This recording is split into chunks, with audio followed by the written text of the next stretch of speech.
Here's a look at the top 3 on music radio. At number 3, the Beatles hit Get Back. The Beatles with Billy Preston. Get back, get back to where you once belonged. At number 2, cousins, the Cows Jones. They stayed on the charts for 10 solid weeks with Hair. By the way, they came. Welcome to our live stream, and we're about to listen to Dr. Sky. I'm just lowering the music for a bit because I don't want to get with all these copyright notices already. The fifth dimension, cousins, flying high.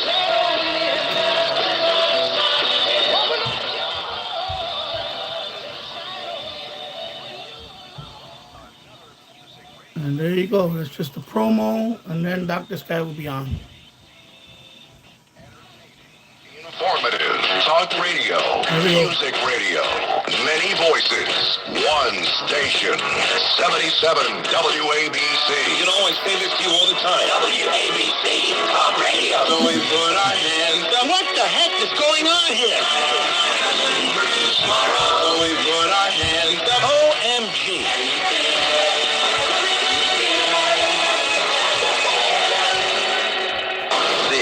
Is New York's talk leader, the crown jewel of talk radio. WABC New York, WRCR Haverstraw, and 107.1 WLIR Hampton Bays. News first at 59 past the hour. 77 WABC News starts now. 77 WABC News first at 59 past the hour, 7 degrees and partly cloudy skies on this Sunday, February 8th. Good morning, I'm Liz Renabali.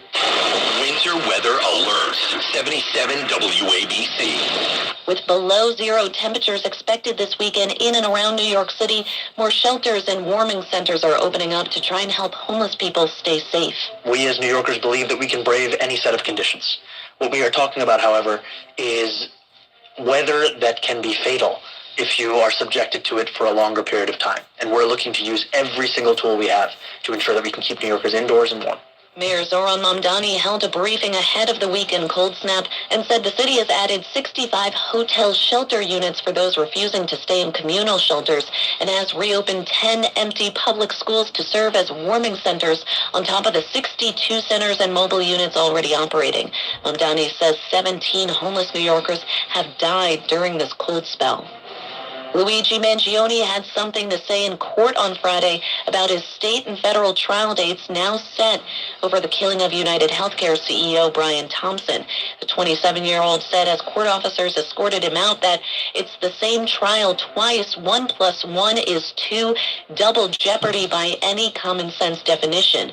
The outburst came after a New York state judge set a June 8th trial date on the murder, weapons, and forgery charges against Mangione for the December 2024 shooting death outside a Manhattan hotel. He also pleaded not guilty to interstate stalking resulting in death and weapons charges in a separate federal case which is scheduled to start in October. President Trump expects new developments in the case of missing mother of Today Show host Savannah Guthrie. He told reporters on Air Force One Friday night that a lot has been happening regarding the case. We have some clues, I think, that are very strong, and I think we could have some answers coming up fairly soon. This after Arizona police confirmed they're aware of another message regarding Nancy Guthrie. She's been missing since early last Sunday, and the Pima County Sheriff's Department in Arizona now says it's investigating the authenticity of the new message. Officials have already been investigating multiple alleged ransom notes that have been sent out to several news outlets. More from the commander-in-chief. President Trump says he did not see all of the video posted by his Truth Social account that briefly depicts former President Barack Obama and Michelle Obama as apes. Jim Forbes has more. Trump was asked Friday night by reporters on Air Force One if he intends to apologize. No, I didn't make a mistake. I mean, I look at a lot of thousands of things. I looked at the beginning of it, it was fine. Trump added he hadn't seen the section of the clip and blamed a staffer for the video being posted. Press Secretary Caroline Leavitt previously called the criticism of the video, quote, fake outrage, and said the clip came from an internet meme. Republican Senator Tim Scott spoke out against the video and said, quote, it was the most racist thing I've ever seen out of this White House. I'm Jim Forbes.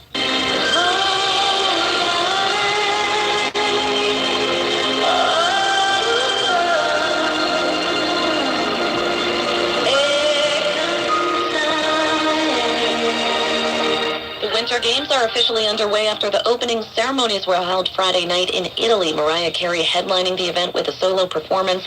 Athletes from competing countries took part in the Parade of Nations with cauldrons being lit in both Milan and Cortina.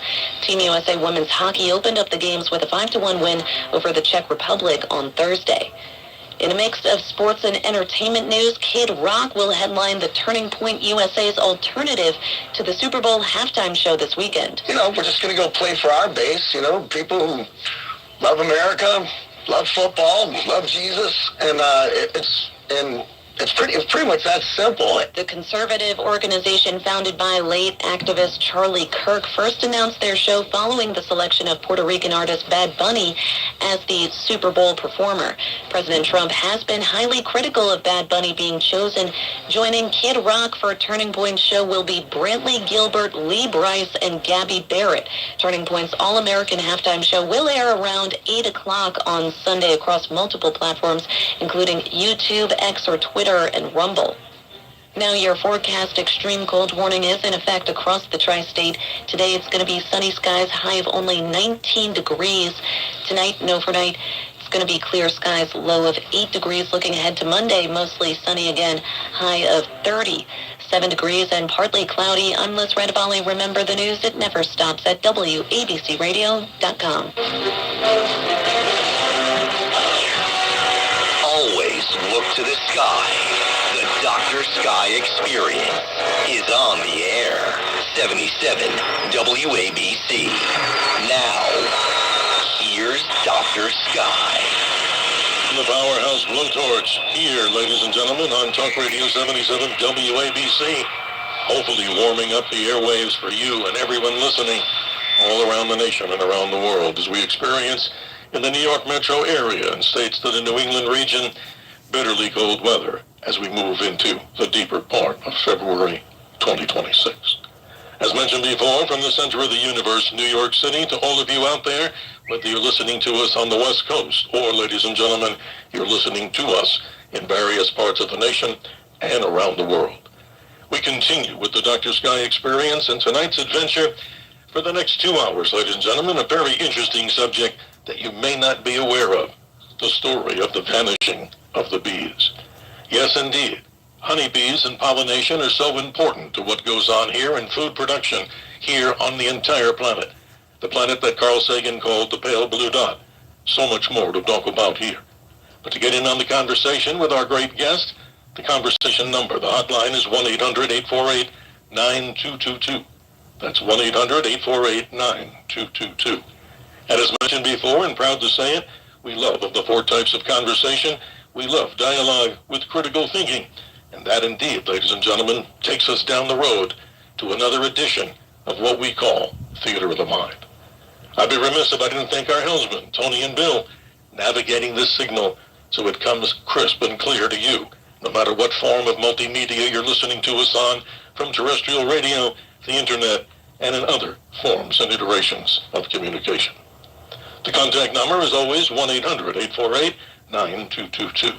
You can email me at drsky@wabcradio.com.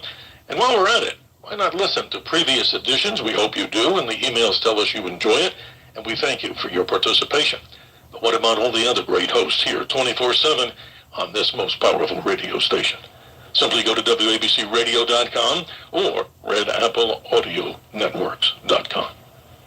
The conversation as we continue here, as we move through time and space, centers around what's happening in the world of the vanishing of the bees. A little information is important. Honey produced by honeybees, of course, even in Egyptian tombs 3,000 years old, there's still edible honey. Bees communicate with a waggle dance. They try to do that to tell other bees about direction and distance of the food source. And honeybees have 2 stomachs, one for digestion and one for storing nectar. And how about this? 2 sets of incredible wings, creating a static charge to let pollen stick to their furry bodies. But what's happening in this particular world? Our 2 guests, as we continue through time and space, one that I'm sure you'll enjoy, and one that's been with us for a long time. In just a moment, we'll be introducing Mary Ann Henning. Who is she? She's an author, an investigative journalist, an entrepreneur, and the director of the internationally acclaimed documentary, a film we'll talk about called Vanishing of the Bees, narrated by Ellen Page. She has written hundreds of handwritten articles spanning over the course of her 20-year career. Vanishing of the Bees, ladies and gentlemen, we'll be talking about that, and hopefully also with another friend of ours from previous iterations of the Dr. Sky Experience, talk radio host Richard Dugan. He's a legally blind radio host, author, and producer known for his podcast and radio shows, Tell Me Your Story, New Paradigms for a New World. And with that, let's introduce our two guests as we continue to talk about a very important subject, ladies and gentlemen, believe it or not, the vanishing of the bees. Mary-Ann, welcome. Thank you for joining us on your evening. And we also welcome Richard Dugan. How are you both as we welcome you to the Dr. Sky Experience? Evening. Doing very well. Steve, thank you for having me. Appreciate both of you. Mary-Ann, let's start with you because I think this is so fascinating. About 6 months ago, my sister, who lives here in Arizona, also like myself, she sent me some information on you, and one of the highlights that I wanted to talk about, which we're doing right now, is the story about something that I've always been fascinated about. I see in our own garden here in Arizona, people all over the nation, all over the world, they've been seeing honeybees and bees for a long time, but interestingly enough, I'm seeing a lack of them, or some of them just crawling out into the street and hopefully not to perish. But that's the interesting part of this particular story. Tell us your passion for talking about the vanishing of the bees. When did this start? And educate us about why this is an important concern to every listener. Yes, thank you. Honeybees pollinate almost every bite of our food and make the world a sweeter place, and we are the bees. Started looking into colony collapse disorder. I believe it was 2006. And I was looking to make a documentary with George Langley, and the bees started disappearing. And when I looked into the honeybees, the fact that they represent the divine feminine, all the work that they do and their significance, going back to ancient times, as you mentioned, honey doesn't go bad. And I started looking into the vanishing of the bees and came across the neonicotinoids. I was on the heels of having a near-death experience and to be inserted and make a difference, and ended up making a very seminal film to bring honeybees into the consciousness in regards to colony collapse disorder specifically, and 5 years traveling the world to try to figure out why they were disappearing, because there's a lot of different variables that dovetail into the bigger issue of the neonic. Yes, this is interesting, Mary-Ann, and I just want to highlight something here. Honeybees and pollination, connect the two because people may not realize this. Obviously there's many smart people out there and people that are busy in their lives, but the whole concept of honeybees and pollination, this is where our food continues to come from in many ways, and people may not realize that. Spend a little time educating us on this whole connection between honeybees and pollination. So there are several pollinators. Honeybees are the most, efficient or the most useful to humans, and everything from avocados to zucchinis. When you look into, in America or in North America, specifically the United States, honeybees are treated in a way like indentured slaves from one monoculture crop to the other. With almonds, blueberries, cranberries, watermelons, avocados. The issue is that we have monoculture. We have big ag and honeybees. So if you take them to the almond crop, for instance, there's honeybees that are being trucked from all over the United States to Bakersfield, California. California pollinates or provides 80% of the world's almonds. So they're feeding on one source as opposed to in nature where it's varied So then they'll be taken to the next crop. Amazing. That's one Fascinating way, story, Marianne. Yeah. No, this is very interesting as we continue here, but I want to jump a little bit on the gears here. I want to bring in Richard Dugan, of course, a good friend of ours. He's been with us many times talking about so many things in the spiritual world. But Richard, you also took a good look at this and you watched it from front to end.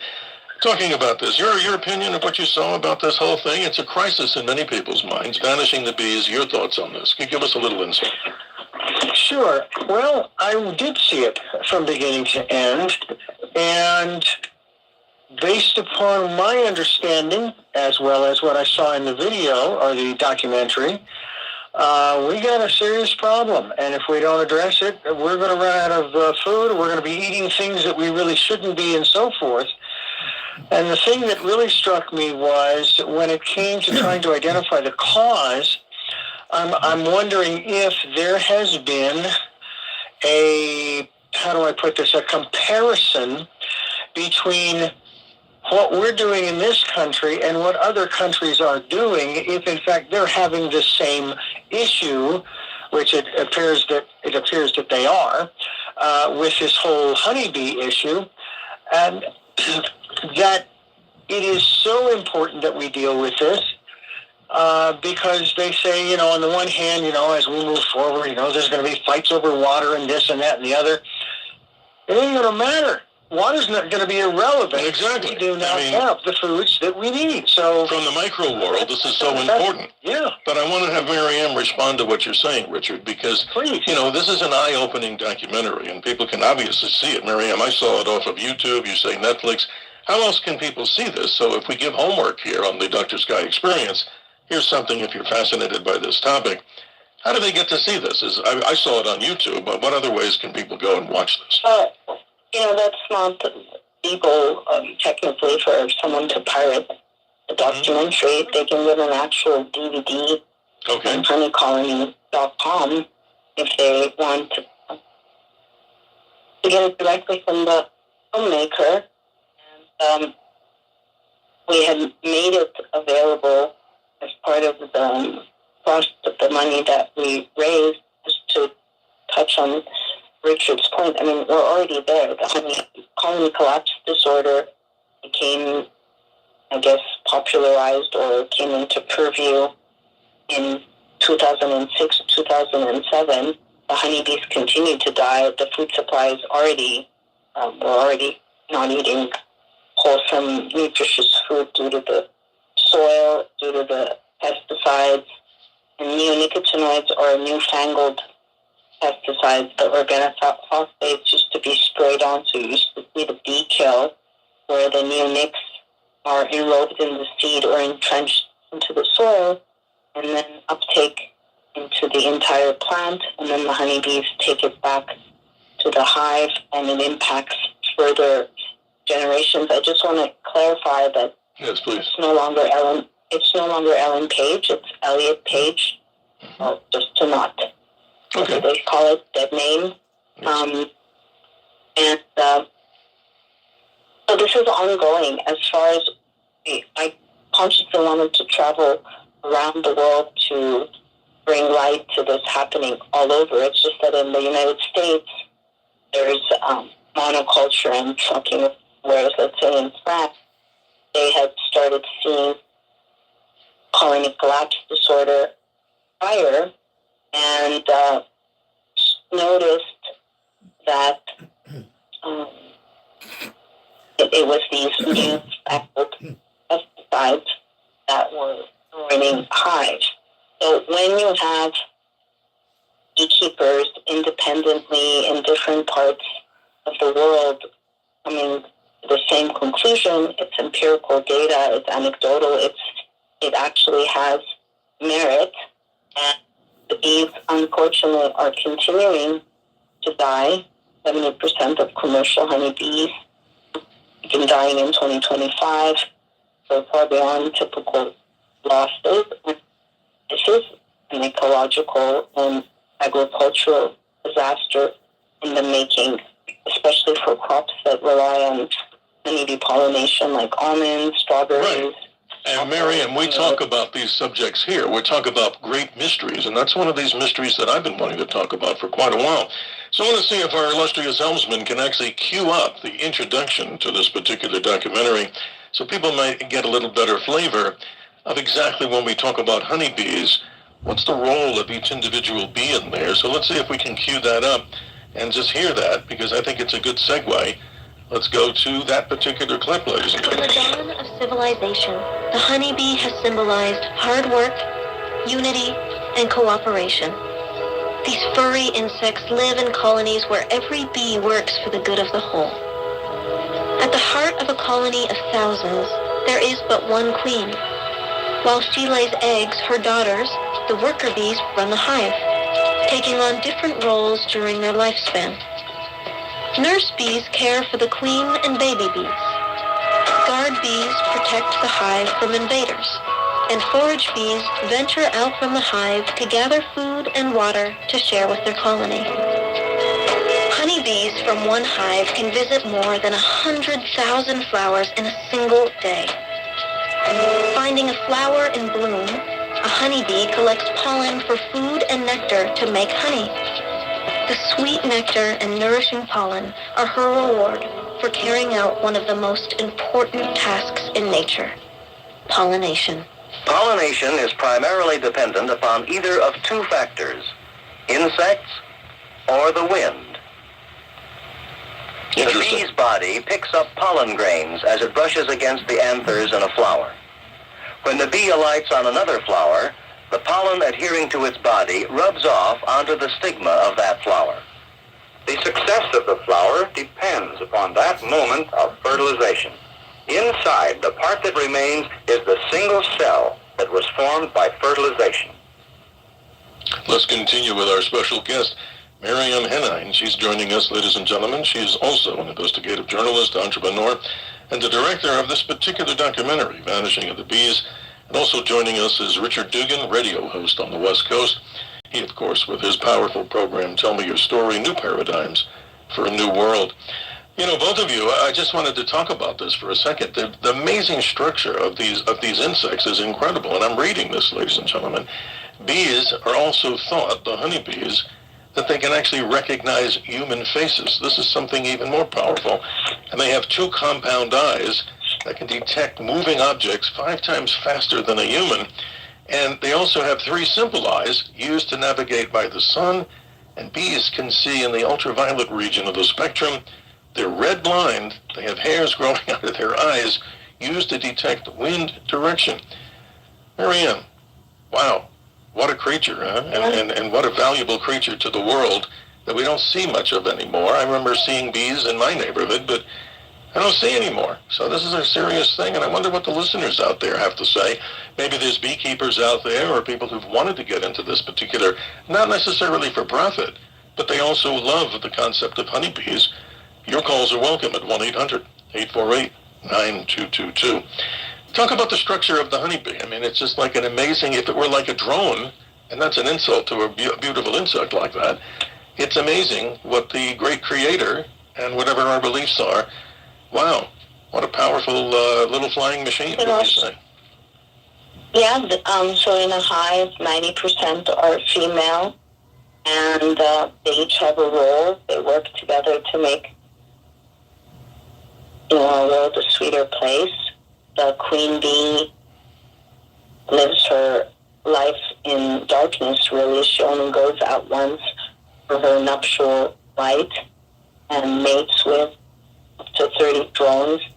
The drones, from a Rudolf Steiner perspective, it takes 24 days to create a drone, and the female worker bees, in a way, it is like the original Virgin Mary, because to make a female, you don't need fertilization, and then it's 21 days to make a worker bee, and the queen bee is 16 days. She's taken off of a pollen diet and then fed royal jelly, and then the queen bee used to live up to 5 years, which, as far as insects goes, that's a really long time compared to the worker bee that's 6 weeks. And they are making a mechanical honeybee due to the issues with pollination. And the honeybees also have, even the fact you mentioned the ultraviolet spectrum. It was said that honeybees can identify royalty. Well, I'm always happy when a honeybee lands on me out of the blue, which has happened endless times. If you've seen the movie Jupiter Ascending, where Mila Kunis is just a maid, but when the bees land on her, it's discovered that she's a galactical queen. Amazing. Miriam, whatever you've done with your phone, please stay there, because we could hardly hear much of the conversation to our listeners out there, which we value greatly around the nation and the world. So wherever you're sitting, stay right there, because we now can hear you in a much better octave than we could before. Richard, I know you had a few other questions from the documentary. Please continue before we go to the bottom of the hour. We have so much to share with our listeners here about this particular subject called colony collapse disorder, ladies and gentlemen.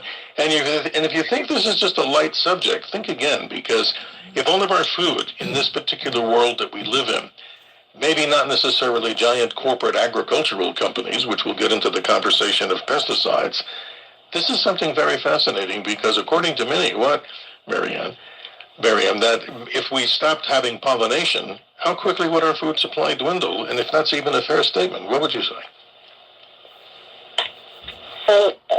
Absolutely. I mean, lots of China, they are hand pollinating, and I'm sure they created a mechanical honeybee because of the fact that the bees are continuously dying.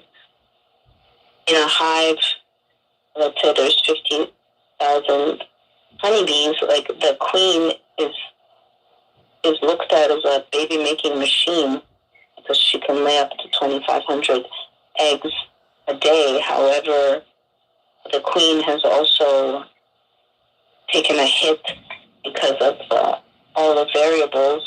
The number one thing being the neonicotinoids, and just the way, like I said, they're treated like indentured slaves. And even when you truck a hive from one state to the other, just there's remember at the bottom of the 18-wheelers, there's just a carpet of carcasses of dead honeybees. So it's just not natural to truck them around from state to state, but that's how we have food production. Yeah, I mean, it's so important to everything we do here, and it's amazing. Again, I'm not against corporate agriculture. I mean, I have no right to say that. I mean, I go to the grocery store like everybody do, and it does, hopefully, or maybe some people grow their own food. But what's interesting about this whole conversation is, where did the bees go? And let's get into one of those theories, and I want Richard to join us in a few moments, too. I did not mean to cut you off there, Richard, but I wanted to hear what Miriam had to say. But where do these bees just go? I mean, the queen obviously stays behind, or does everybody vacate due to this thing called colony collapse disorder? So the queen stays behind. There's usually some baby bees, and that was the mysterious aspect of it all, of like, where do the honeybees go? And if a beekeeper opens up the hives and the honeybees have absconded, it's not natural for the bees to not make it back to the hive. A honeybee can only live without her hive for more than 24 hours. So if the navigational capabilities are very much compromised due to these poisons, and arguably they don't make it back to the hive at the end of the working day, and I mean, that is still a mysterious aspect, or a shocking aspect, when a beekeeper, like the main beekeeper David Hackenberg in our movie, and early on you could see him opening up hives, and he's shocked. And yeah, I also purchase food. I try to go to the farmer's market, but back in the day we used to each have a hive, Luckily, after Vanishing of the Bees came out, there was a revival of garden beekeepers, and even in Los Angeles, where I was living at the time, they had banned beekeeping due to the Africanized honeybee. And there's still many companies that claim that they're saving the bees if someone calls a hive, but they'll end up just destroying them. And it's just about having reverence for our food, reverence for these pollinators and other pollinators, and not taking things for granted when we rely on them, and they do make this world a sweeter place. Absolutely. You say it so well. I want to pitch this out to our audience out there. Folks, is anybody out in the listening audience involved with beekeeping? And your comments for anybody who's not. The importance of this particular subject, our food supply and our food chain. Many mysteries to come, ladies and gentlemen, about why colony collapse disorder is going on, not only here in the United States, but around the world. And just to reiterate, our very special guest for the 2 hours on this edition of the Dr. Sky Experience, Mary M. Henine. She, of course, the author, investigative journalist, entrepreneur. She's behind Vanishing of the Bees, this particular documentary. And Richard Dugan, a West Coast radio host. Knowing him for years, he's been with us talking about more spiritual sides of things, which are so important. His story and his program, Tell Me Your Story, New Paradigms for a New World. 1-800-848-9222 as we move deeper, ladies and gentlemen, into the bitterly cold night in much of the central eastern United States and Canada. And how about this? Time to warm up with a warm beverage and maybe have some honey there. Nature's gift from the honeybee here on the Dr. Sky Experience. We will be right back. The views and opinions. All right, here we go. Oh, hello, everybody. Yeah, I'm just trying to, I can't answer questions while this program is going on. Excuse me. Hello, James Farley. Hello, RT08. Arigato, Japan. Hello. Justin Powers. Does that read full band? Yes, a full band receiver. Long wave, medium wave, short wave up to 27 megahertz. No single sideband though, and FM. And it does all the FM, the international FM band, the North America FM band. So it does all that. It's a pretty good receiver overall. Actually, one of the best receivers I have, period. So there you go. So, yeah, I see. And hello, Theo. I hope you're doing well. Thank you. Thumbs up. Thank you. Yeah, it's pretty cold today. It's cold tomorrow. I'm really sick of this cold already. I'm hoping after tomorrow we might have some relief. Yeah, New Jersey in the single digits. Okay, let me check back over here. Okay, they're still talking. I'm also streaming on the Danny Show. I just want to give it some love there. Just streaming. There's nobody on the Danny Show right now, but I'm just streaming in it, trying to build up some hours or whatever. So there you go. Yep, we cover technology and all that. Colorado has a lot of honey production. Yeah. Over here I try to do my part. Every summer I plant. I have we have flowers and all that. I don't disturb them. I know how important they are to the ecosystem. So my son hates them, but I'm trying to tell my son now it's important that we need them. In fact, my apple tree, I only have a single apple tree, and it hasn't pollinated yet because there's no other apple tree nearby. So eventually I'm gonna have to plant another apple tree, and hopefully it can pollinate, cross-pollinate, and eventually I'll have fruit. But right now my apple tree is still young. So let me go back to Dr. Sky. Hi, this is Chubby Checker, and you're listening to the Dr. Sky Show. Stay there and get an experience in science. Keep your eyes on the skies. Only when the last tree has died, and the last river been poisoned, and the last fish has been caught, will we realize that we cannot eat money. A quote a long time ago from the Cree Indian Nation. As we continue here, folks, 32 minutes after the hour, your calls welcome on this very interesting subject, at least from our perspective. This, we're finding out, the vanishing of the bees, Have you noticed this in your own garden, ladies and gentlemen? I know obviously now is not necessarily the best time of the year to talk about the bees flying around, but the problematic thing has been the vanishing of the bees. Joining us is Marianne Henning, and also Richard Dugan, a talk show host, a good friend of ours, who talks about more of the spirituality side of things as we explore these great mysteries. Richard, I know you had a couple of questions for Marianne as we move forward. Please continue. Sure. First of all, a great song to listen to, folks, goes back to the late, the early 70s. Whose Garden Was This by John Denver. You got to listen to that song. My question, Temple Grandin had a great innovation for the livestock industry. I have never seen in nature, Marianne, a hive that was shaped like a box.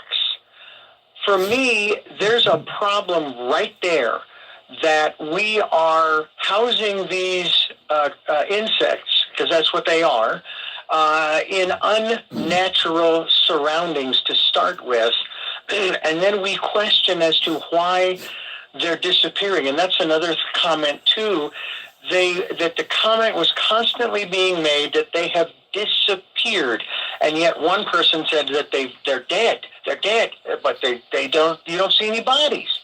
So we don't know where they're going, and my wife and I, we both watched the video, and she basically commented, as I did, the bees basically said, we're not going to allow you to do this to us. We are out of here. Your comment?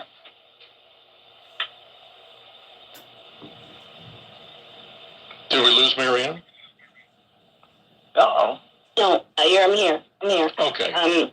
If you can just get closer to your phone, I think, so everybody can hear you. We're having a little difficulty with your communication line there, but please continue. If you were moving around, please stay at that octave if you can. Go ahead. Okay. So it's not natural to put bees in a box, and it's part of the problem. If you look at the creation of the Langstroth hive, and if you look at how bees are treated in permaculture or organic beekeeping. So there again goes back to reverence and having respect for the honeybees, but you stated not to criticize corporate agriculture, and we are all thankful for the food that we receive and are able to purchase. However, it's not a mindful way to it's part of the problem, because these are monocultures. So even the land, the soil is not properly tilled, is not the way it used to be back when we had topsoil. It's part of a bigger problem. So when we look at the whole colonies of bees, like Richard was saying before about they're all gone, we don't see any bodies, I'm fascinated by some of the theories here too, and I'd like to explore those with both of you. I mean, more so Marianne because of your research, and Richard for your commentary. Is it possible, Marianne, that with all the electromagnetic spectrum that we've got going on here, we have, if you and I could see in the field of electromagnetic spectrum, radio waves and all these different microwaves, would you also say, or could you say, that this is also maybe one of the plausible problems, other than what we'll get into with pesticides? What about electromagnetic interference to these wonderful creatures that fly around? They navigate with such amazing finesse. What say you? What say I? Well, they are amazing creatures. If you look at the honeybee,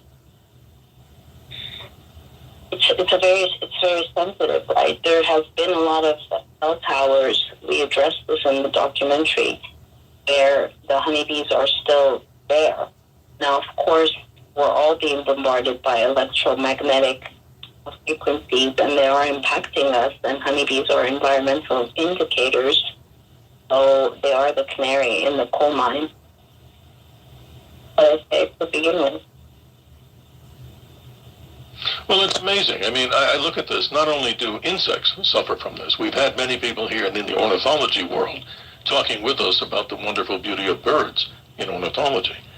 And without going down that path too deeply, we just find out that birds have also been very much affected by these radio frequencies in their ability to navigating by the stars. So I'm just fascinated to continue on that. Is there any research that you can share with us that says conclusively that that might be one of the reasons too, in addition to what we'll get into, is probably what you're saying, the main culprit, without letting the cat out of the bag, is this induction of multiple pesticides into the crops that these mega, farming communities are doing across the nation.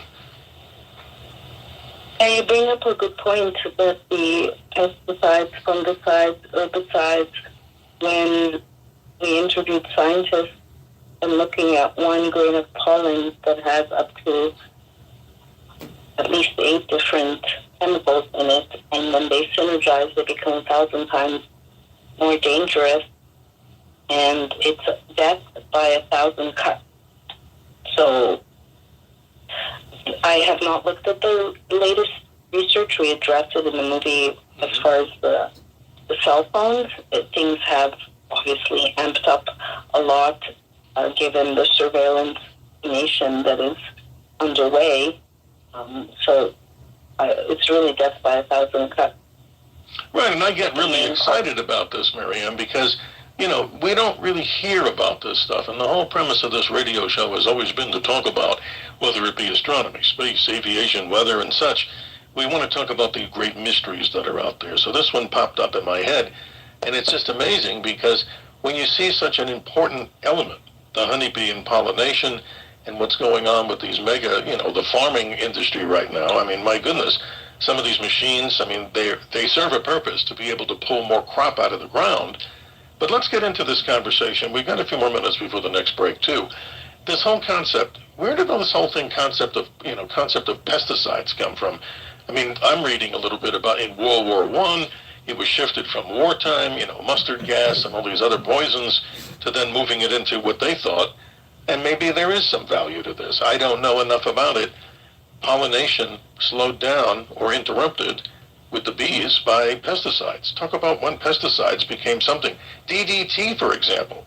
They were spraying neighborhoods with DDT years ago. My God, to spray people. That's horrible.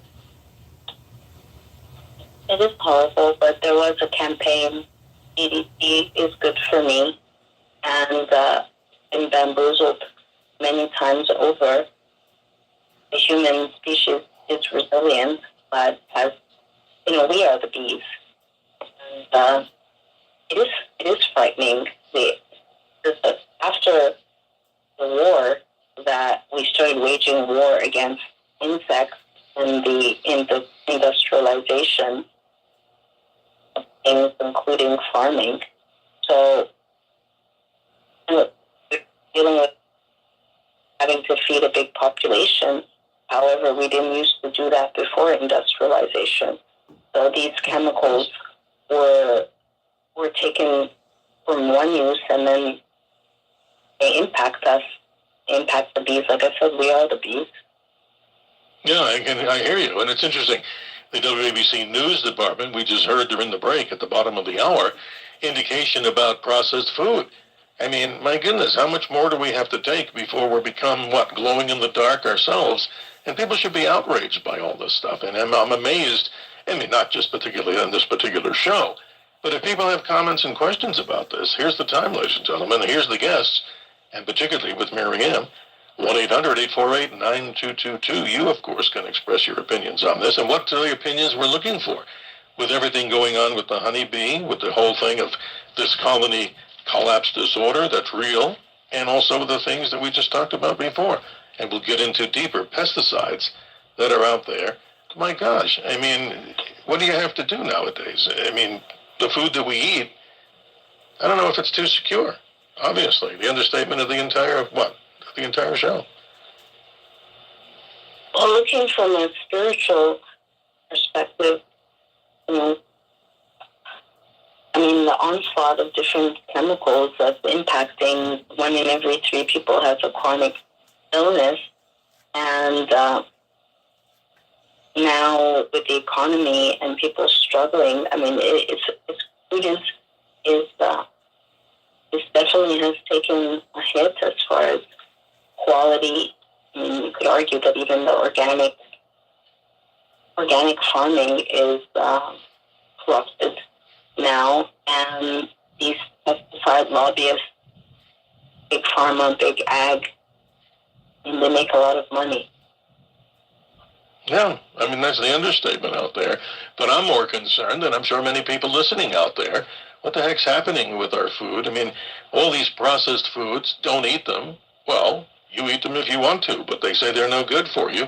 And then we get down into the deeper part of this whole thing, where we're looking at all these particular gigantic, mega corporate farming. They're doing all these things with pesticides, so it's more about producing what? More bushels per square acre constantly.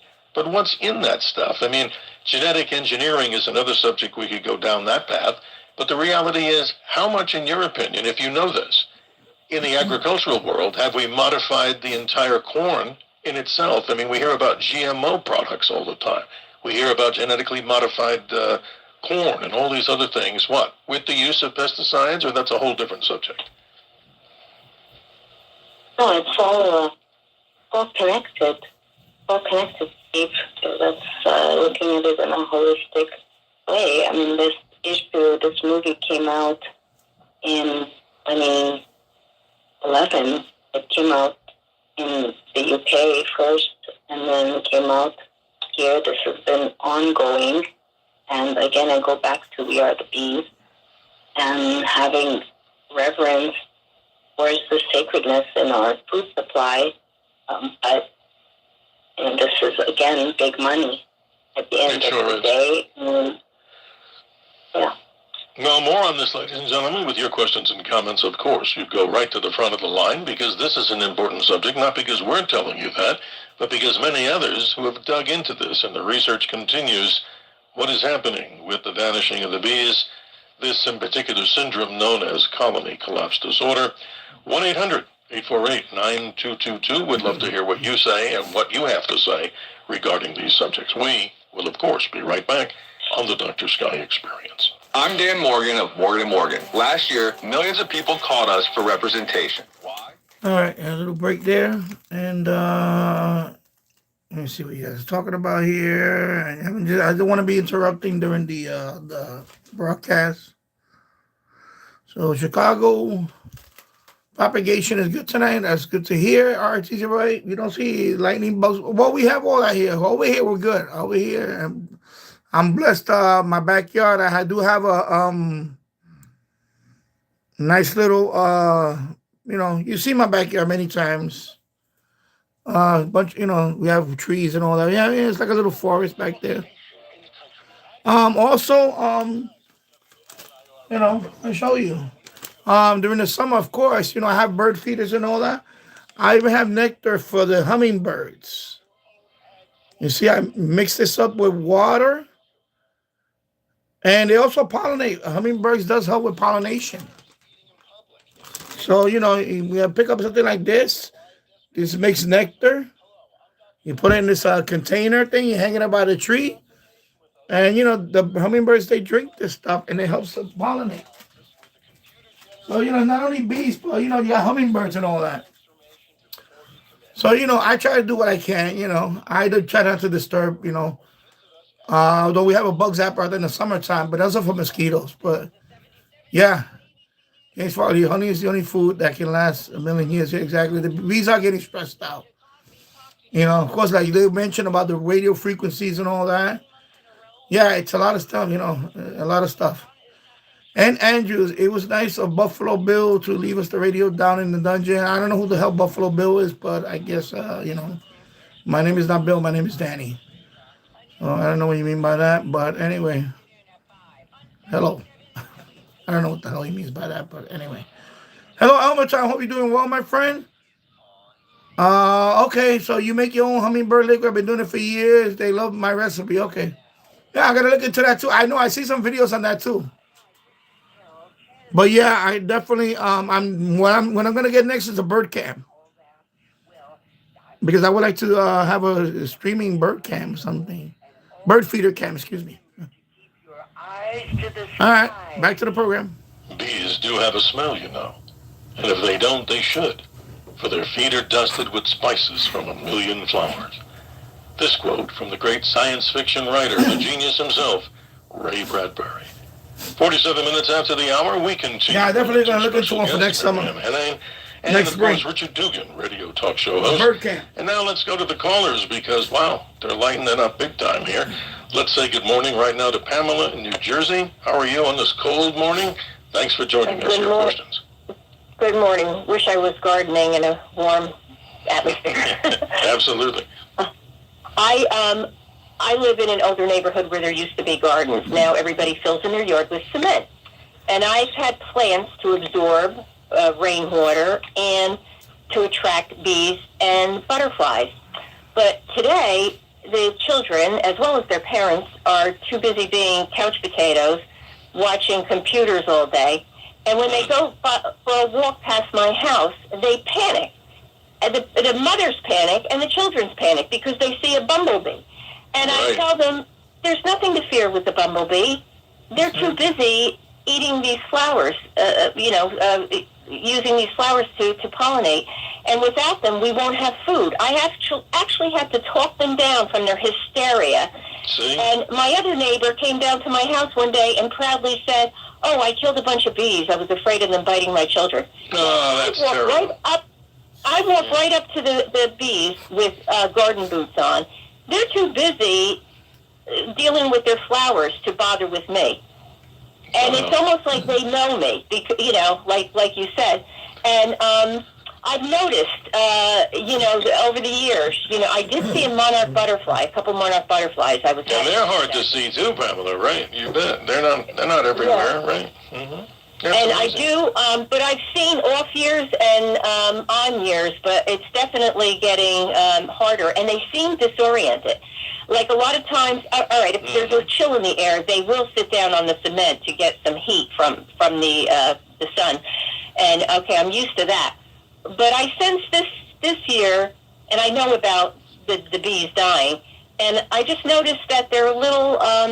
They seem a little off, Well, Pamela, thanks for being, stay with us. Thanks for being a defender of the bees, but I want Mary M. and or Richard to jump on this, but particularly Mary M. Go ahead, please. Pamela brings up some really, I think, so pertinent topics. Don't kill the bee. I mean, the thing is not attacking you. But go ahead, Mary M., please. I'd like to say that we created an educational version with a curriculum to educate children. It was important to George Langley and myself, and that I encourage people. We were doing the Be the Change campaign where you can pay a screening fee and use the curriculum and teach the children. I believe, again, this dovetails into a bigger problem if we're having fear of the natural world. The bee is pollinating, she's minding her own business, and there's a bigger transhumanist agenda at hand, and for us to have a connection to the natural world is very important. You say it so well. Yeah. You say it so well, Mariam. Time is of the essence here. Pamela, God bless. Thank you for defending the bees. Let's continue as many callers. And ladies and gentlemen, if we do not get to you in this hour, we'll continue, obviously, in hour number 2. But in due respect to those that are on the line, let's say good morning to Jacqueline in Brooklyn. Jacqueline, thank you for joining us on this cold morning. How are you this morning? I'm trying to keep warm, and I thank you very much, Steve, for having your guest, Mary Ann, discuss this topic. I have several questions, if you don't mind. Number one, I'd like to know the name of the movie or the documentary that you were talking about earlier in the program, and also, I'd like to know, Marianne, I have several questions for you. Is the colony collapse more prevalent in certain parts of the United States than others? And I tell you the reason I'm asking that question. Okay. Part of it is a selfish reason. I'm actually interested in beekeeping. My plans are to move to the Northwest, and I was thinking of incorporating that. I'd like to do some organic growing for myself personally and also for a business venture. Right. And now that I'm becoming educated about, I never thought about this before, about the bees being kept in boxes. Is it possible to do beekeeping and have a hive? Because I understand you can purchase bees, and I myself would not be doing the beekeeping. I'd be looking to hire a professional beekeeper to help me in my endeavors. The other thing is, I also understand it's not only the insecticides that are causing this problem, but also some predator insects as well. Jacqueline, you bring up some amazing subjects here. In the interest of time, I hate to cut you short, Jacqueline. You'll have to take the answer off air as we go to the top of the hour. Miriam, lots of amazing callers that we got here with great questions. Please continue. What would you like for me to address first in the comments? Well, I think she was talking about, different things. Go ahead, Jacqueline, if you're still with us, please summarize those points. Go ahead. Yeah, sure. Several questions. Number one, is the colony collapse more prevalent in certain parts of the country other than others? Because I'm interested in doing beekeeping in the Northwest. And also, is it possible? It doesn't. Let's do one answer at a time. So, yeah, go ahead. Let's take colony collapse. Go ahead. I haven't tracked where CCD is more prevalent as of late. Obviously, looking at where there is a lot of monoculture farming, and it doesn't really matter where you are. If you're able to, obviously, winter is a factor to have bees, to bring beekeeping into the forefront. Beekeeping, commercial beekeeping is a lot about trickery, in a sense, fooling them to make babies when it's not the time. If it's a lot of the bees die during the winter because it's so cold. So it's just, again, having reverence towards the honeybee and educating no matter where. There's garden clubs, beekeeping. This movie has been out. There was a national campaign, Vanishing of the Bees. It's a movie that you can get on honeycolony.com. You can do a search for DVD or Vanishing of the Bees, and it'll come out. And, okay, what's your next question? Jacqueline, are you still with us? Yes. I also understand that it's not only the insecticides, but also predator insects. And is there any way of beekeeping in a natural way so that they can have their natural hive rather than keeping them in a box? Jacqueline, we always appreciate you. In interest of time, we're going to have Miriam just respond as you take your answer off there. But thank you for calling us, and hope you'll always be part of the Dr. Sky experience. Miriam, as we go to the top of the hour, your response. We talk about different ways to keep bees naturally. And again, if it looks to do a search for organic beekeeping clubs, then you can use different types of the top bar hive, and not the Langstroth. So it's touched upon in the documentary Vanishing of the Bees. And again, you can screen the copy. You can contact me at Maryam, MARYAM, at honeycolony.com. If you're interested in a screening or the educational version, there is a screening fee, and you can help spread the buzz on the importance of the honeybees. Well, that's interesting. And as we, of course, will not complete all the callers in this hour. So, ladies and gentlemen, please stand by if you so would like to get involved in the conversation. If obviously we don't get to you in the hour one, but hour two continues. We're going to dig much deeper into this, ladies and gentlemen, about what are some of the other possibilities of the causation here for this, entire colony collapse disorder as it's described, because this is a powerful thing. I mean, I've watched bees. You've all watched bees out there. And Pamela said it well. Some people today just covering up the garden with cement or concrete, and then the children getting maybe the wrong information for sure, swat the thing. It's not necessarily looking to harm you. And these honeybees are what? They're too busy working. They don't want to bother you, so let them do their job. Richard, I gather you're still with us. We haven't forgotten you. I hope you're still on the line. How are you, my friend? Well, I'm doing fine. I guess my thought here in regards to what we've discussed thus far is this. The main purpose for I'll use the broad term, the bee industry, is to pollinate so we have fruits and vegetables, not to gather honey, pollen, propolis, or any of the other products that they provide. I have a feel, and I was watching that video. I'm going, what is that white substance they're sprinkling on those boxes? I don't know what that was. And I didn't know what the smoke was, Mary Ann. What's the smoke? What does that do? They're putting smoke into the hive? I don't get that. When they smoke the hive, then the honeybees think that there's fire, and they put honey in their bellies, and they're less likely to move. So it's a calming mechanism. I think what you're referring to, the white powder, was a concoction that included some miticides.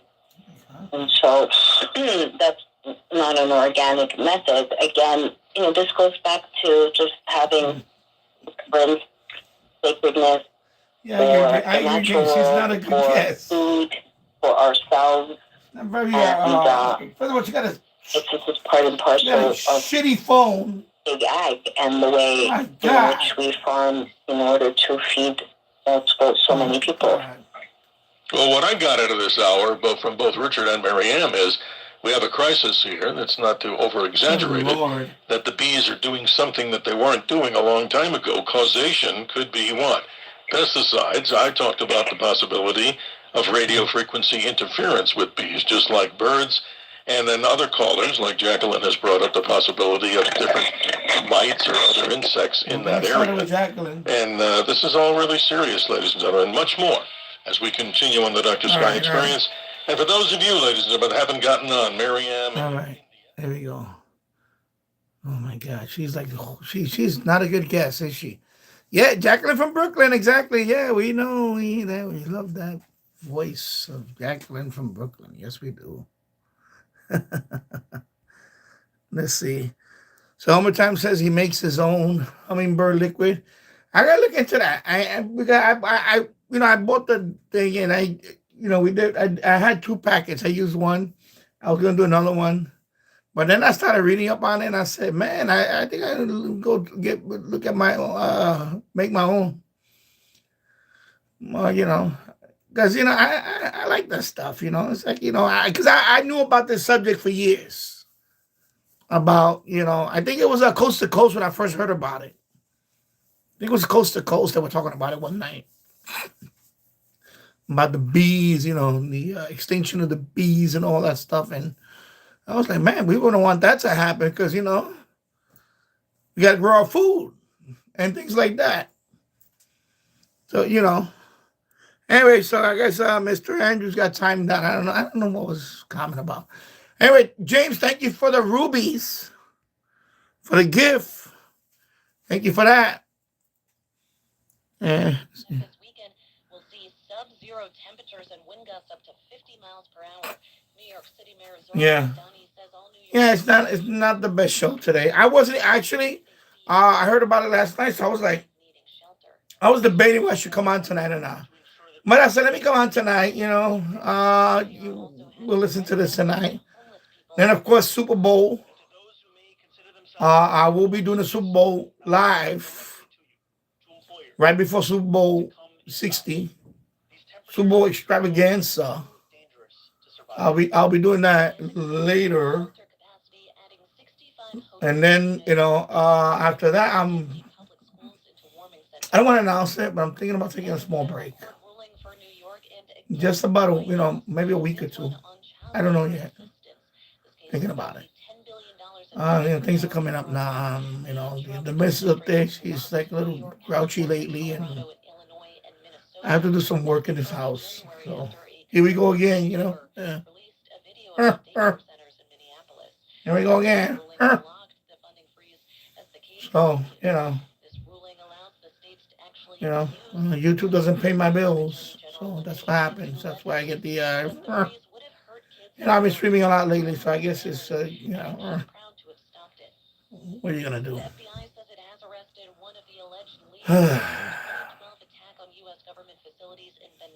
Yeah. But definitely, I'm sick of this cold weather. Oh, my God. I'm really tired of it. Like, I thought we were going to have relief on this, and now, again, today is really cold outside. It's windy. Tomorrow's going to be cold. I'm hoping after After this weekend, we'll get some relief. All right. 2017 and 2019.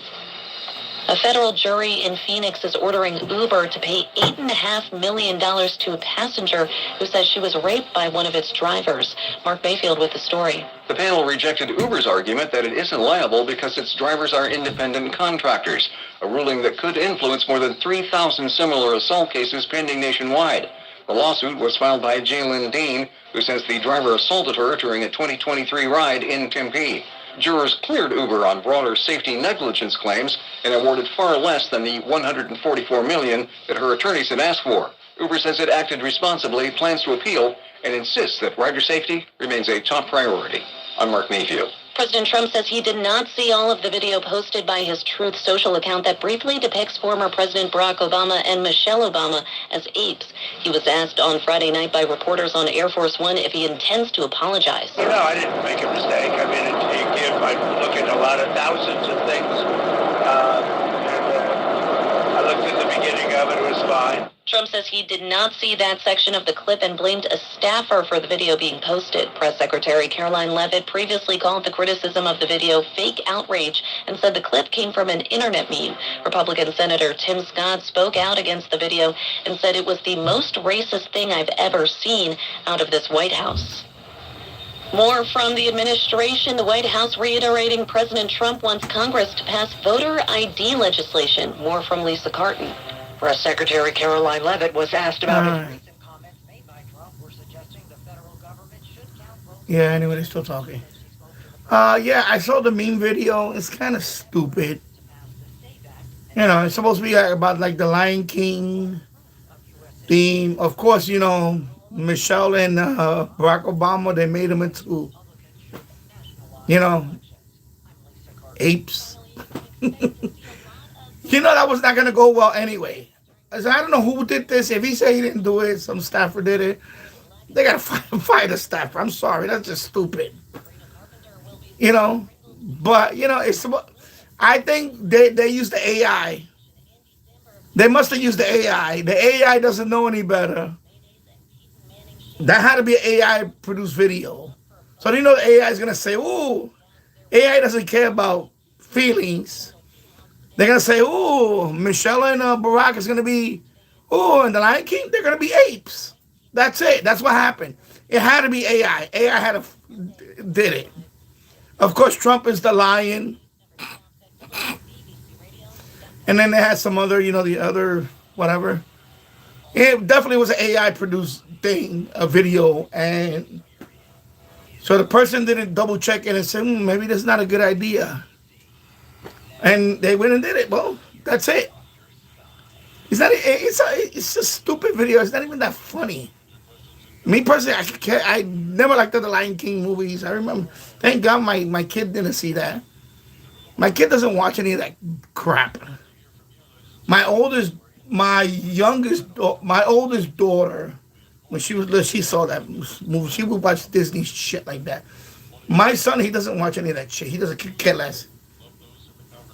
But yeah, it's a stupid video, stupid meme. But it definitely was AI made, AI produced. About in tonight's adventure, the vanishing of the bees, our very special guest, Miriam Hyman. She's here with us and talking about this documentary, Vanishing of the Bees. If you're just joining us, all over the world, people are seeing this phenomenon. What's the causation? It could be many, many things. And also joining us is radio talk show host on the West Coast, Richard Dugan. Tell me your stories, new paradigms for a new world. Miriam, thanks for staying with us. I know it's early in the morning for many, but we're all pros at this, and we appreciate you. Let's continue with the callers because they rule, and they've had the patience of hanging on the line. Let's go to Mary Ann, who's in Indiana. Mary Ann, thank you for joining us. Good morning. Good morning. I was calling about the bees and everything, and Yes. My husband, he was a park ranger, and we live in the middle of the city, and he put up cedar trees. He planted cedar trees and around for like border fences and everything, and there was a live hive in the tree, and he called the beekeeper, and he came out and retrieved it, and he said that he just took he said I guess he just took the queen bee and the drones just followed and it just went right into the hive and the beekeeper knew how to capture it and stuff. Wow. It was really amazing. It's amazing.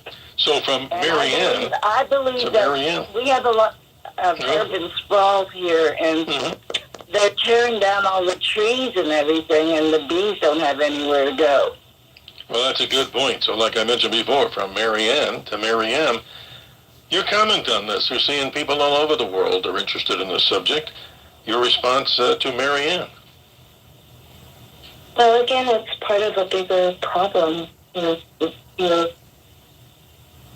live in an industrialized world where things are mass manufactured, and there is, people are unable to afford rent. The economy is being plummeted, but yet there's more construction than ever, and the natural world is being disappeared. This has been long in the coming since the release of vanishing of the bees, and it is up to us to be the change that we want to see in whatever small ways. It starts with just even buying organic honey. We list solutions in the end of the movie because we want to empower people, for people not to feel helpless. And again, if there's an industrialization surveillance nation underway, and imagine when all these drones are going to be in the air.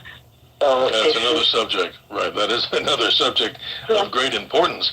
But Mary Ann in Indiana, thank you for being patient and staying with us in this early morning for everybody on this particular subject. Let's continue to move on. But I say it this way, and I got this actually from your documentary, and I think, Richard, you'd probably agree on it too. And here I am quoting. One of the guests in the documentary said, you should vote with your fork 3 times a day on food safety. How apropos, because what you're putting in your mouth, and we're talking about what? Possible causation and connection between bees moving out, dying out, moving away from the hive, because of who knows, maybe there's voluminous amount of pesticides. That's amazing. Well, what say you? Richard, how about you? I mean, that's a powerful comment. What do you think? Well, yeah, it is. And it's astounding to me. I'm just curious as to where the current administration is on this issue, and are other governments starting to step in and say, look, we better deal with this, or there isn't going to be a country on the planet that's going to be great. Yeah. And the poor bees can be the victim, but we're also at the end of that train track, right? Yeah, I mean, that's amazing. Exactly. We're heading down that tunnel with the train coming right at us.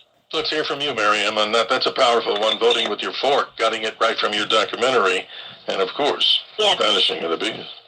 Again, on the local level, wherever you live, to bring beekeeping to the forefront, to educate the children, to vote with your fork, to make better decisions for your body, temple. And I'm not able to speak on the different governors or mayors or their stance. One has to look and be active and help educate others. People are struggling to eat. I don't even know if they're eating real food. If you do eat real food, to have gratitude. And again, this is part of a bigger encompassing issue.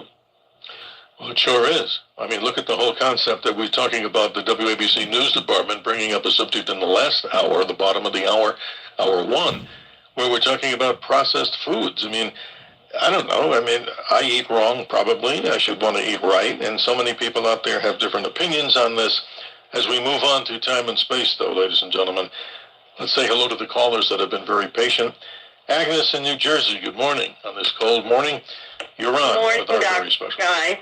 I was born in 1943, and in 1947, my father bought the first little bungalow at the beach, and we used to experience seaplanes coming over, spraying everything with DDT because there were a lot of mosquitoes. However, we used to have very good barriers with the weeds and everything, and now I'm 82, and whales have been dying in the ocean because of the pollution in the ocean. And a lot of the chemicals and the windmills that are in the ocean have been giving off certain electronic things in the ocean.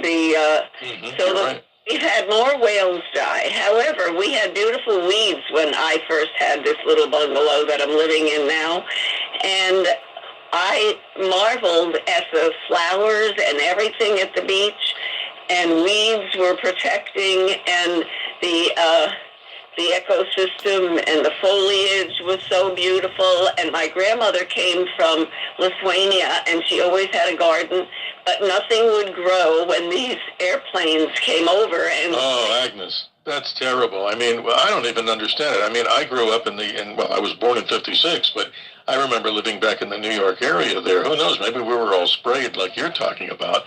But Marianne, describe to us about DDT. I mean, maybe you're not a chemist on this, but the horrible effects of this, I mean, Agnes is talking about it.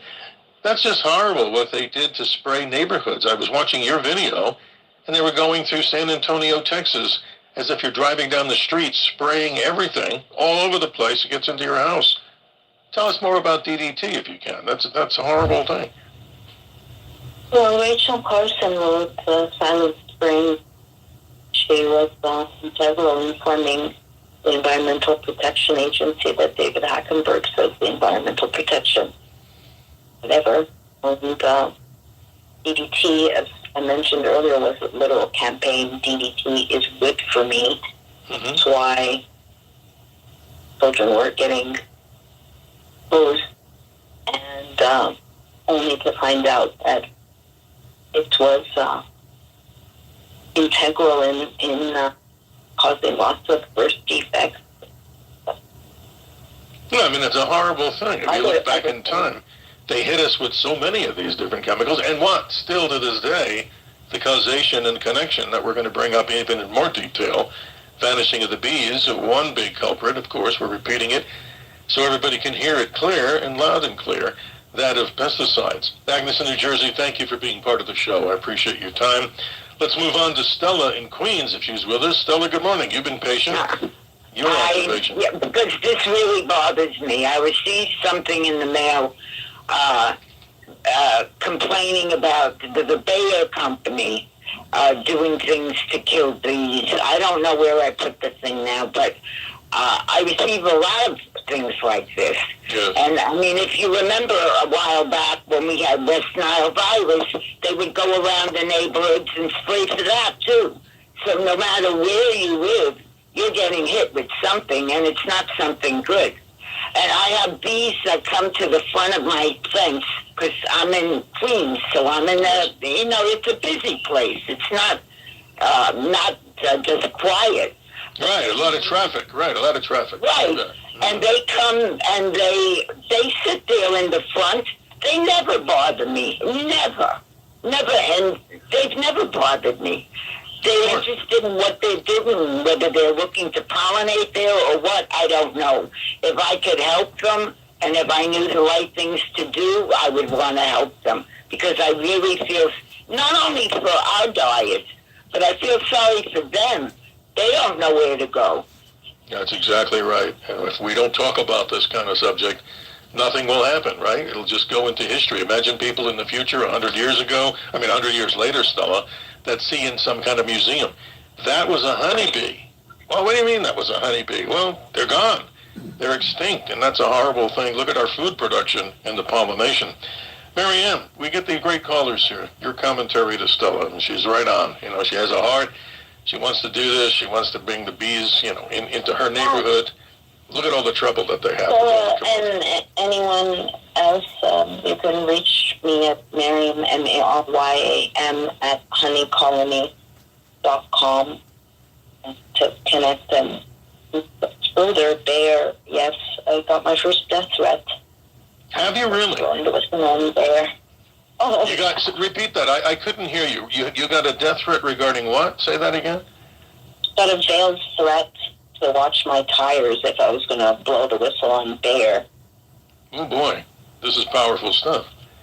Yeah, it's amazing. I mean, look, this particular It's video just show. the tip of the iceberg when it comes to the bee lady. I hear you, my friend. But let's continue with the callers because time is limited here, and then we want to get as many people in to express their opinion and ideas. We say good morning to Pete in Staten Island. Good morning. How are you doing this morning? Hey, Dr. Hunter. Hello. Good morning. You know, Dr. Scott, it looks like the birds did not go south this year. I mean, a lot of them. I feed cats, and I got robins and the sparrows coming down. You know, and I feed them extra. I put food, dry food, and they come down. They come right over to me, like not even afraid. And the cold, I mean, I'm finding dead ones all over the place where I feed them. Yeah, that's true. You know, where I feed the cats. Yeah, and the cats ain't killing them.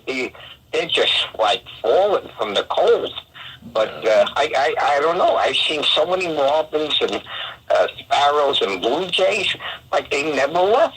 I don't know whether it could be because we had all the warm weather that kept them here.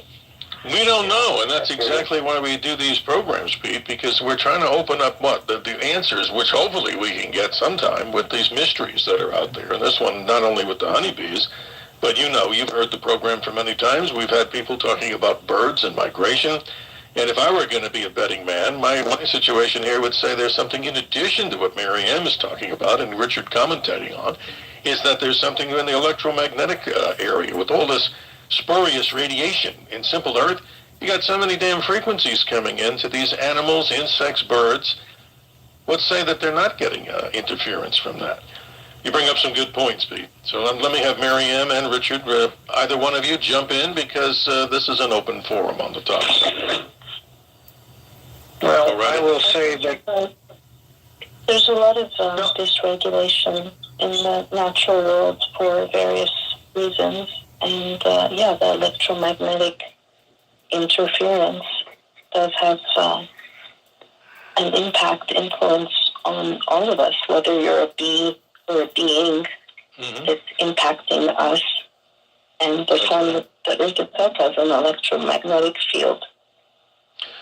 Richard, you wanted to comment. Please continue. Well, again, there's so many elements that were in that video that we haven't talked about, and it's just astounding to me that we're doing the same thing with these insects. And I mean, on the one hand, it's like I marvel at the ability to do what they're doing, and at the same time, I'm going, what do you mean they're doing artificial insemination on bees? Seriously? I just, and you know, I obviously the final statement that I would make in this regard is follow the money. Follow the money. Amen, my friend. Yes, exactly right. I mean, there's something going on here, and you know, and let me throw this out there to the audience, and maybe they have some opinion on this. The EPA, as we get into this, I mean, I don't know enough about this subject. Maybe people out there want to chime in on it. We got a full board of callers here, and that's an amazing story that we're talking about. What's the EPA doing about this? Mary Ann, would you have any commentary on the EPA? Have they looked at the connection between this and what would they say is the causation? Is it more of the pesticides? Please continue on that. I think it's fascinating. I will say I don't know what the latest is. I did participate in a rally protest outside of the Environmental Protection Agency years ago with Dennis Kucinich and right, Dennis Kucinich, right. I also worked with the working group in order to bring more awareness and education. I think that also interviewed the Environmental Protection Agency, and the publicist just shut down the interview once my questions got heated. Wow. See, there's something going on that's it's kind of nefarious out there. We continue with the callers here on the Dr. Sky Experience. Let's say good morning to Dave in Pennsylvania. Your thoughts and comments on this to our guests. Hi, Mary Ann. How for your email address, how would you spell your name? Is it with a Y or an I in the middle, or? Yeah, give it out again, please. Original Aramaic spelling of the Virgin Mary, Mary. M as in Mary at honeycolony.com. There you go. That's amazing. Yeah. Okay. Go ahead, And also, do you think that the bees, the queen bee, you mentioned how important, and a queen bee is important, could be inoculated if the chemical companies work on... All right. My head is starting to, wow. She's a horrible guess. I'm sorry to say it. She is a horrible guess. And all my times listening to Dr. Sky, she has to be one of the worst guests I heard in months. I'm sorry. I just can't. James Farley, yeah, she's not good. She's just horrible. Of course, she's gonna make it political. Yeah, unfortunately, that's what happens too. When you're dealing with subjects like this, of course, she was trying to correct Dr. Sky earlier with the gender thing, because the documentary is, I think, narrated by Here we go. I'm gonna say it was a woman. Her name was Ellen Page. By the way, she was cute. Ellen Page. She was a cute actress. She was very cute. But a couple of years ago, was it? A few years ago, it's been like 3 or 4 years now. She decided to be Elliot Page. You hear what I'm saying? So she went from a beautiful looking woman to she want to be a man. So that's why, wink, wink. Yeah, she corrected him. Because he said Ellen Page. And she said, no, it's Elliot Page. You know who I'm talking about. She's an actress. I'm still going to call her she. I don't care what anybody says.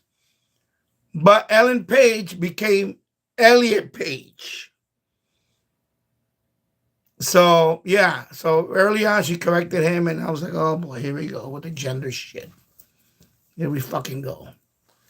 Yeah, I don't know if I want to hear the rest of this shit today. I'm going to tune the bands. If you guys agree, just say yes, and we'll move on. I just can't. I cannot stomach another half an hour with this woman. She's just horrible. Jump down here because of the clock. It's a horrible guess. Appreciate it, Miriam. Your last commentary back to Dave. He's very well educated in this subject, and we appreciate that, bringing this to the forefront. Miriam, please continue. All right, it's in the bands. On just the overall importance of the honeybees, or just a whole. Would you like to comment on exactly? That's a ton of her voice is annoying me. Some insight into some of the technical stuff. He's obviously well versed in what's happening with the whole bee colonies. And I think he was just expressing those opinions. Let's move forward. Time permits here to continue. Let's say now we move forward to say good morning to Christine in Greenwich Village. Good morning, Christine. You're on the air. How are you? Good morning. What a great program.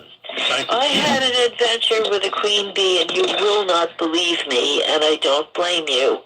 On East 9th Street, I've noticed through the years past that there's a bee doing a beeline, so I know that there's a hive somewhere on somebody's roof. Right. One day I was sitting in my apartment, and I saw a queen bee. They're big and furry. Walking along the floor, I have a cat, and I was very worried. And I went over to the queen, and she seemed to be in a little bit of distress. So the bottom line was I tried to get her into a basket to get her back outside. Failed. 2 people watching, so... All right, that's it. That's fine with me. I found her underwear. All right, yeah, we tune in the bands. Hell with this. Sorry. Yeah, we tune in the bands. All right, I'm done with this.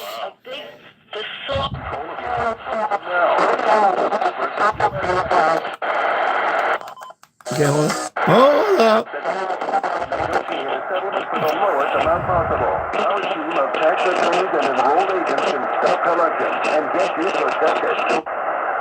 In your job is to say, hey, I'm trying to type up the lyrics here for publishing.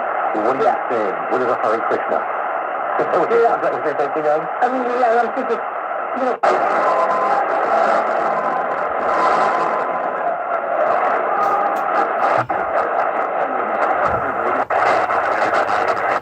hospital.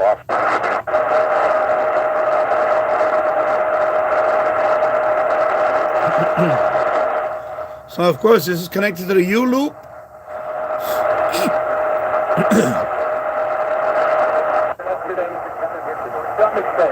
Former Governor into Washington State. Did you see what he put out on X? Here it is. In the midst of horror, the 17th NFC, I know we're already talking about the NFC.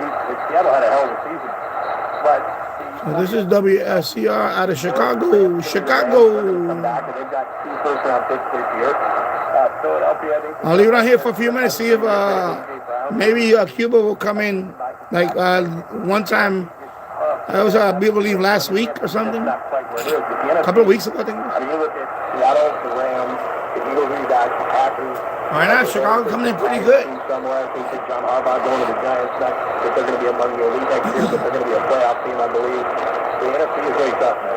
There's no doubt. Seattle, if they win the Super Bowl, good for them, but they're going to be the dog fight next year in the NFC. Let's go out to Chris next in Atlanta. Chris, you're on Sports Night here on West One Sports. Happy Super Bowl Sunday. You're in the East. The stage is yours. Go right ahead. Oh, Manny. I'm sorry. Manny's in Miami. Awesome. Happy Super Bowl Sunday, Manny. Go right ahead. Hey, happy Super Bowl Sunday, John. I love your show, first time caller. And I wanted to, I think in a while I had a feeling that the Patriots are going to win the Super Bowl. Drake Mason had the game of his life. But for some reason, I wanted to... He was probably worse than he ever was.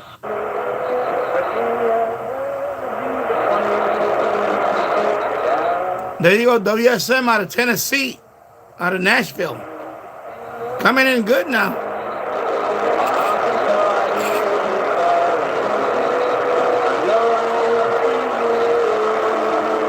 Country music.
Something,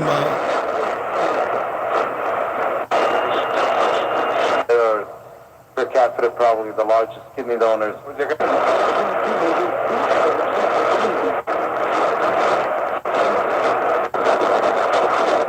We have other challenges.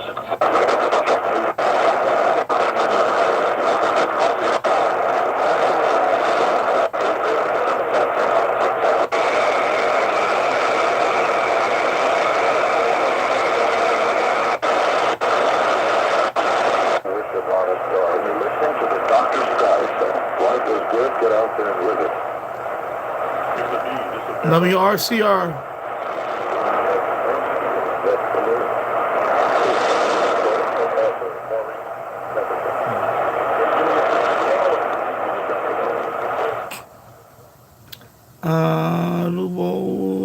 Slav. I'm not gonna get nothing on 140 because I'm in North America. I don't get long wave broadcasts. So 140 is going to be useless for me. I'm not going to get anything on it. Anything in the long wave band is dead here. I mean, I live in New York, so no long wave broadcast. I don't get nothing on long wave anymore. Well, I only got beacons. I never got broadcasts stations here. I was never lucky to get transatlantic DX on long wave.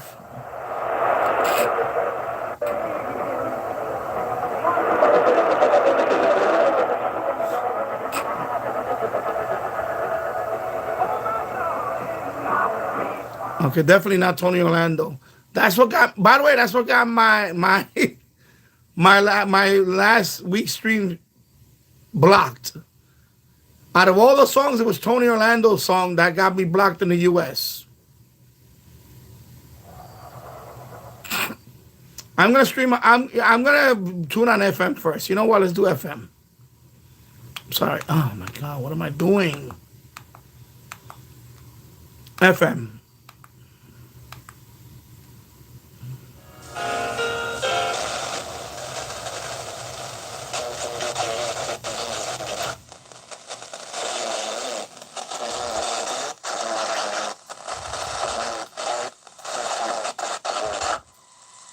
자기 인식을 발전시키기 위한 첫 번째 단계는 자기 기만의 패턴을 인식하는 것입니다. 우리는 자존심을 보호하기 위해 복잡한 방어 메커니즘을 발전시킵니다. 예를 들어 실패를 외부 요인 탓으로 돌리거나 우리의 약점을 무시하거나 심지어 우리의 강점을 과대평가할 수도 있습니다. 시니컬하게 말하자면 우리는 종종 자기 인식이라는 이름으로 것만 듣는 선택적 자기 평가를 합니다. Korean language. 거울 앞에서 가장 유리한 각도만 보는 것처럼 우리는 자신의 가장 매력적인 측면만 보려는 경향이 있습니다. 진정한 자기 인식을 위한 두 번째 단계는 강력한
Yeah, this radio doesn't go down to VLF. The lowest it goes up to 144. So this is just this does long wave broadcast band. That's it. Doesn't go below that. So no VLF, no, and yeah, sorry. This is the TEF 6686. Amateur radio, no, it doesn't do. I'll tell you what it does. This is long wave broadcast, but I don't pick up anything here. I forget about that. Medium wave, short wave, up to 27 megahertz, and that's it. And FM. So you're not gonna get, because it doesn't have single sideband. That's another thing about this radio. This radio does not have single sideband. So yeah, sorry about that. So no single sideband in this radio. So even on shortwave, so no amateur radio for this one.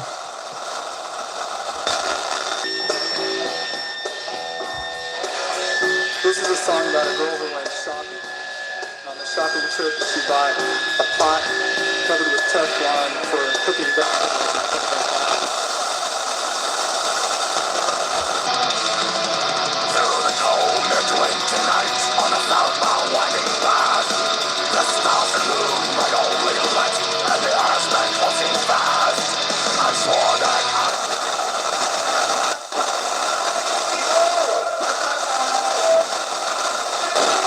Remember it when you hear a name called the minority attack.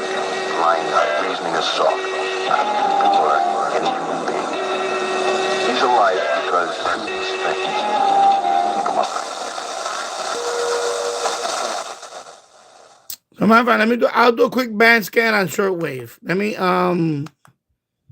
switch it over to shortwave. And then I'll do a quick band scan. So let me put on auto. Sorry. Oh, man, sorry about that. And we'll try to see if we can pick up anything on shortwave. See if we can pick up anything on shortwave. But yeah, this doesn't have single sideband, so yeah, I mean that's one of the I mean it's a good radio, but it's one of the things that I wish it had. I wish it had single sideband, but this is from the card chip, the TF6686 card chip. So this is the chip that they have in most well, I don't know about most vehicles, but on some vehicles have this card this chip. And the reason why this chip is good because it is very sensitive, but it's also I mean, if it's built for a car chip, for a car radio, then it's pretty good with rejecting noise or interference. So let's see if we pick up anything anytime soon. And they did not pick up CHU. Wow, no CHU. So that's not looking good. Then I pick up CHU out of Ottawa. 3330, then I pick up CHU.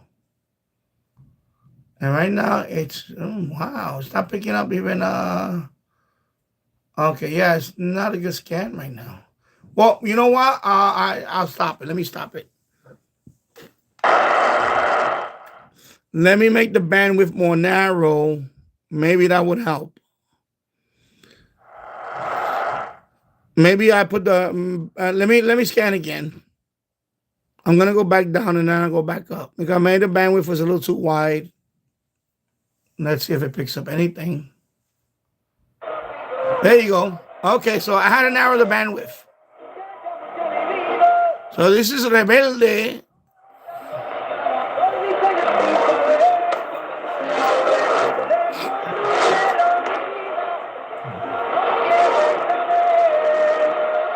Yes, I just had to narrow the bandwidth down. Scan.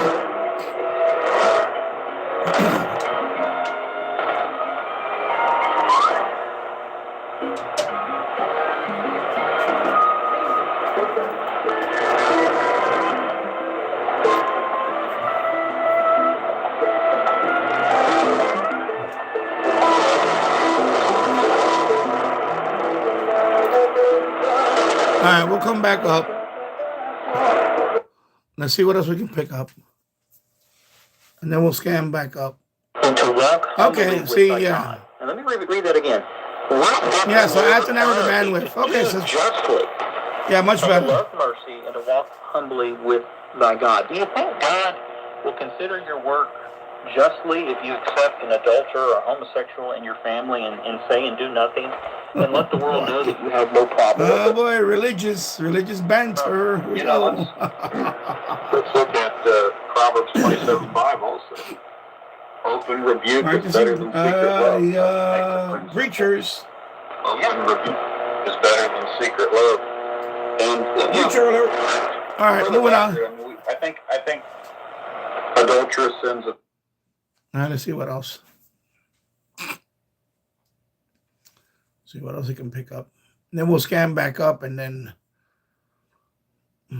I'll try another band after that. But let's see what happens with the shortwave. Yeah, I just had to narrow the bandwidth. Maybe that's what happened last time.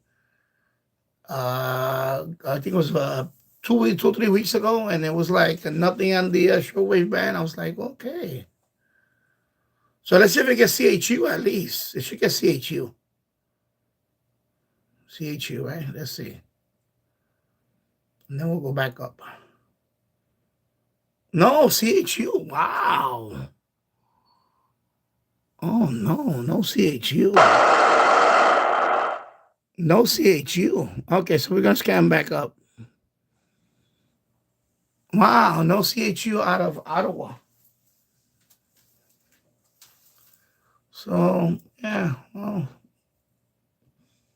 I guess conditions are not that great today. Not that good.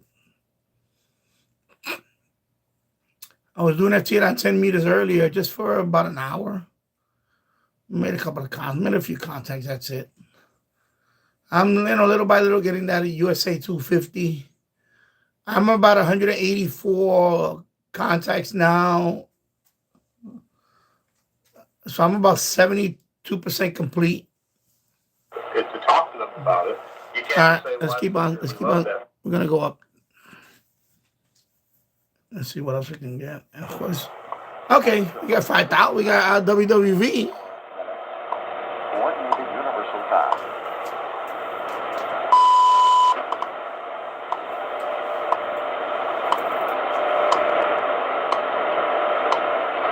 And 5 megahertz. Okay.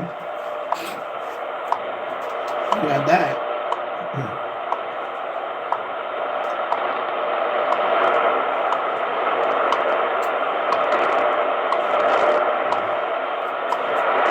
So this is the U loop. It's connected to the U loop.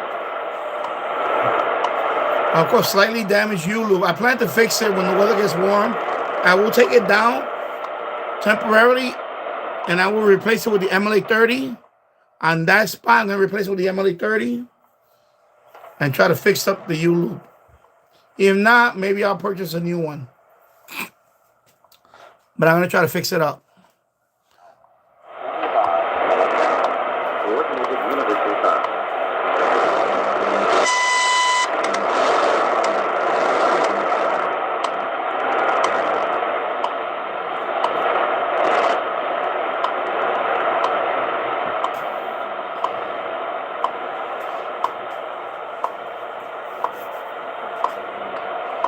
All right.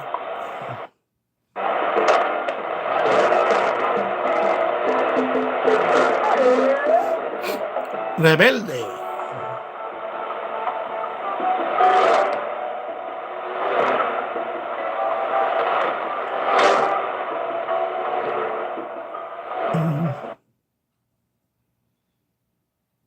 Let's see what else.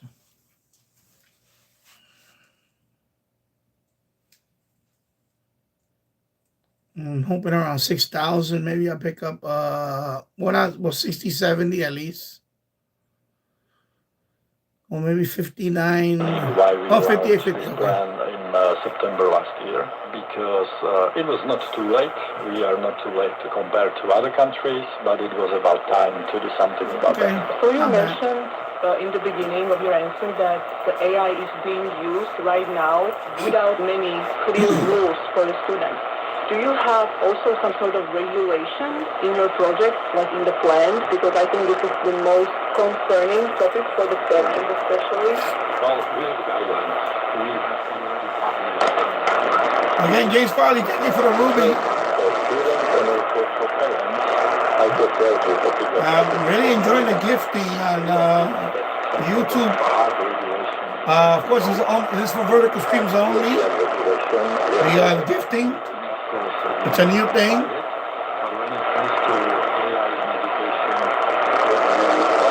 Pretty cool.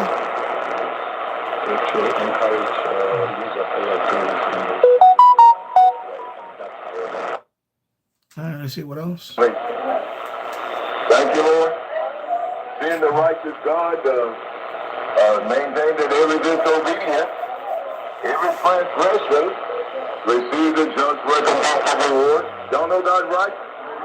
Fret not yourself because of evildoers. Be careful not to be an evildoer. Because every transgression.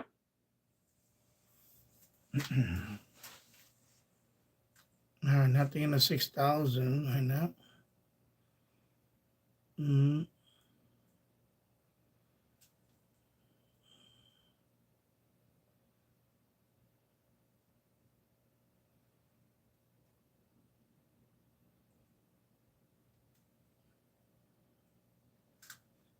Maybe CHU on 7 megahertz.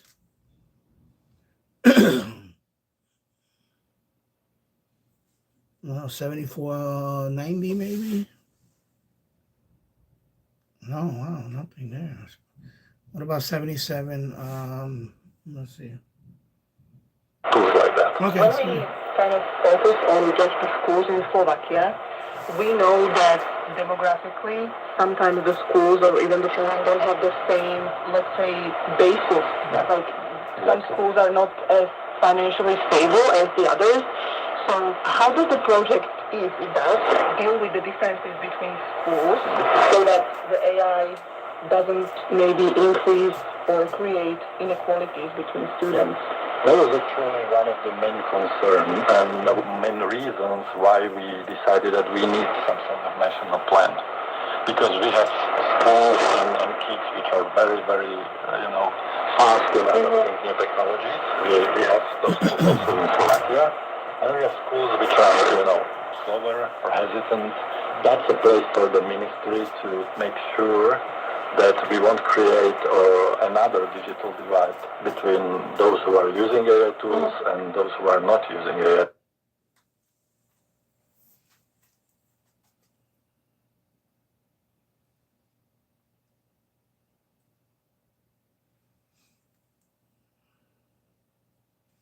I remember James, last year I was getting Radio New Zealand and all that.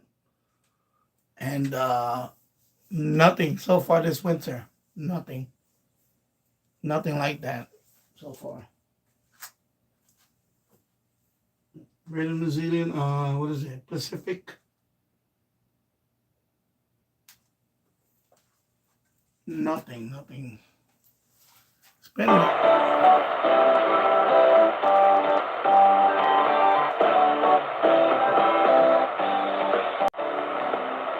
Turn vegan? Wow. No wonder you look so differently beautiful. With profound, humble gratitude and love to all venerated, enlightened masters, we bow to the Almighty in soulful gratefulness my leg is getting numb. their holy, blessed presence. May all beings be awakened by their divine grace.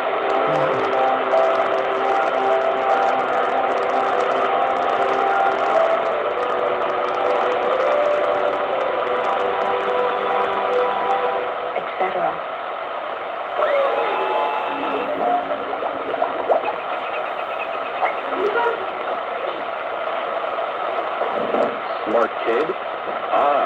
You are surely a vegan.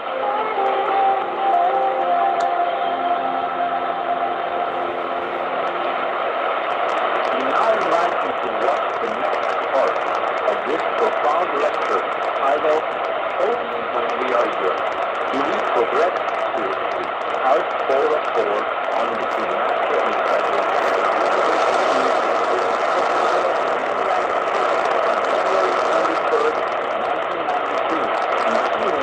Taiwan, also known as Formosa.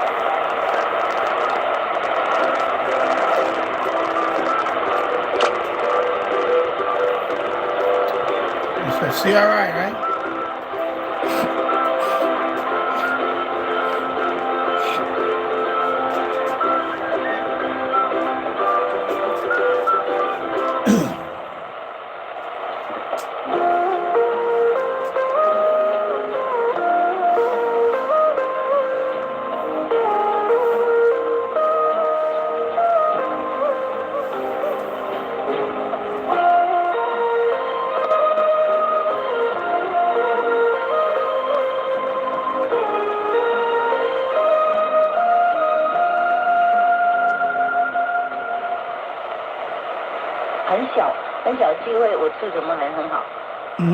All right, let's moving on.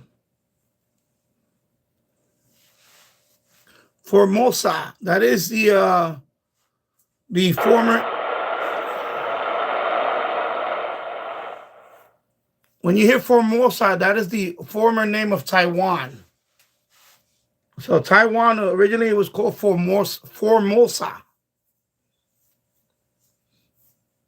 And then after 19, what is it, 19, After World War II, basically, I think it was 1949. Shortly after World War II,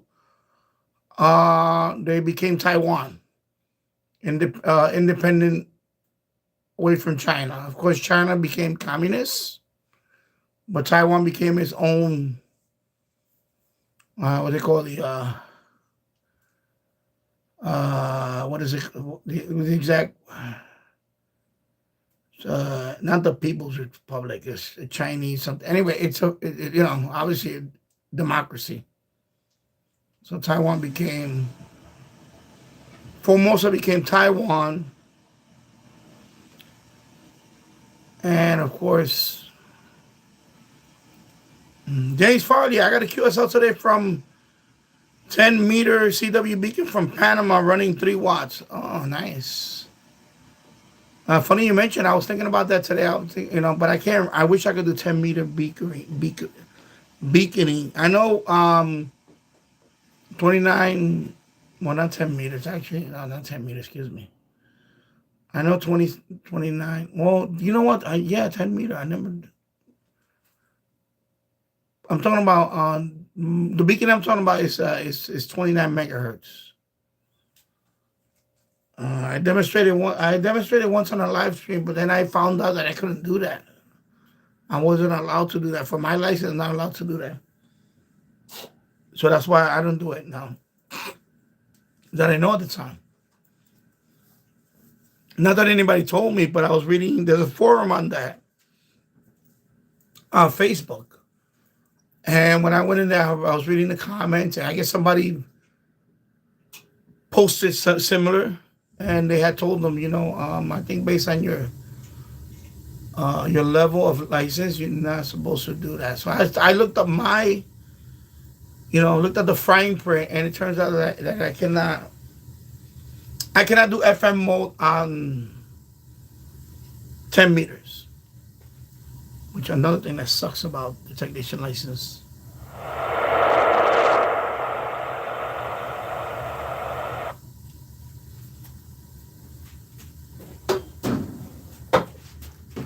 Right back.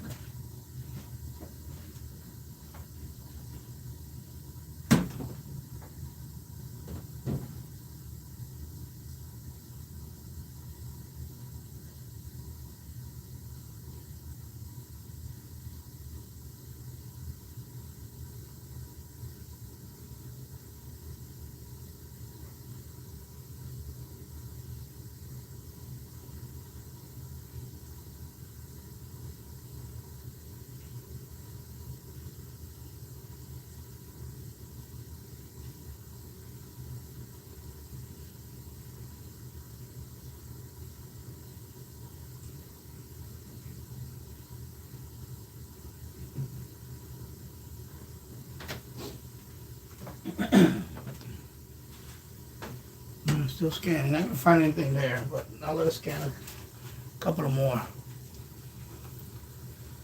Then I'll move to another band, and then if anybody wants to discuss something, we can. If not, I'm going to wrap it up. Yeah, at this point, it's not going to find anything else. But I'll go up to 15.770, more or less.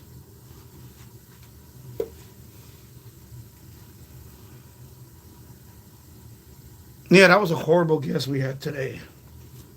Wow, she's a really bad guest. First of all, her phone sucked. I'm sure during the first hour break, he probably told her, listen, switch over to a landline or something. You're making me look bad.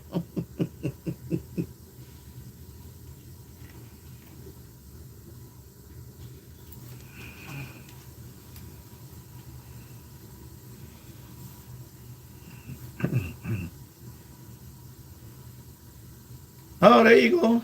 I don't know if I think I'm not allowed to do that either. That's the problem. RTTY. I don't think I'm allowed to do that on 10. I have to check. And you over on the Danny Show. Thank you. So I don't know if I'm allowed to do that. Okay, right now it's not going to find anything here. So we're done with this. I'll stop it right here.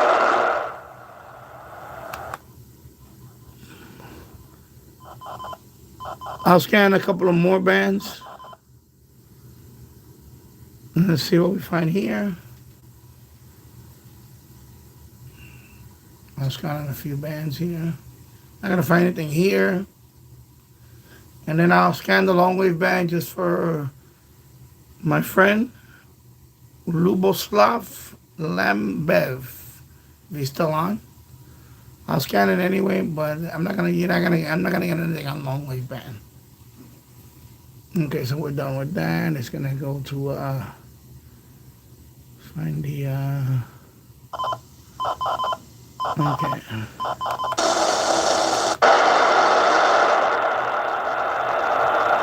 Let me scan down. So you see nothing on long wave. I'm not gonna get anything on long wave because we don't get anything over here like that. It's sad, even navigational beacons, we don't get any more.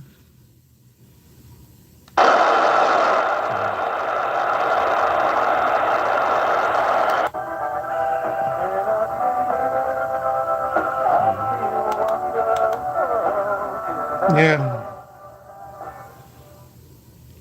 Yeah. So James Farley say, all right, I need to look into that, but I don't think because I'm very limited with a technician license. I cannot do, like for example, SSTV.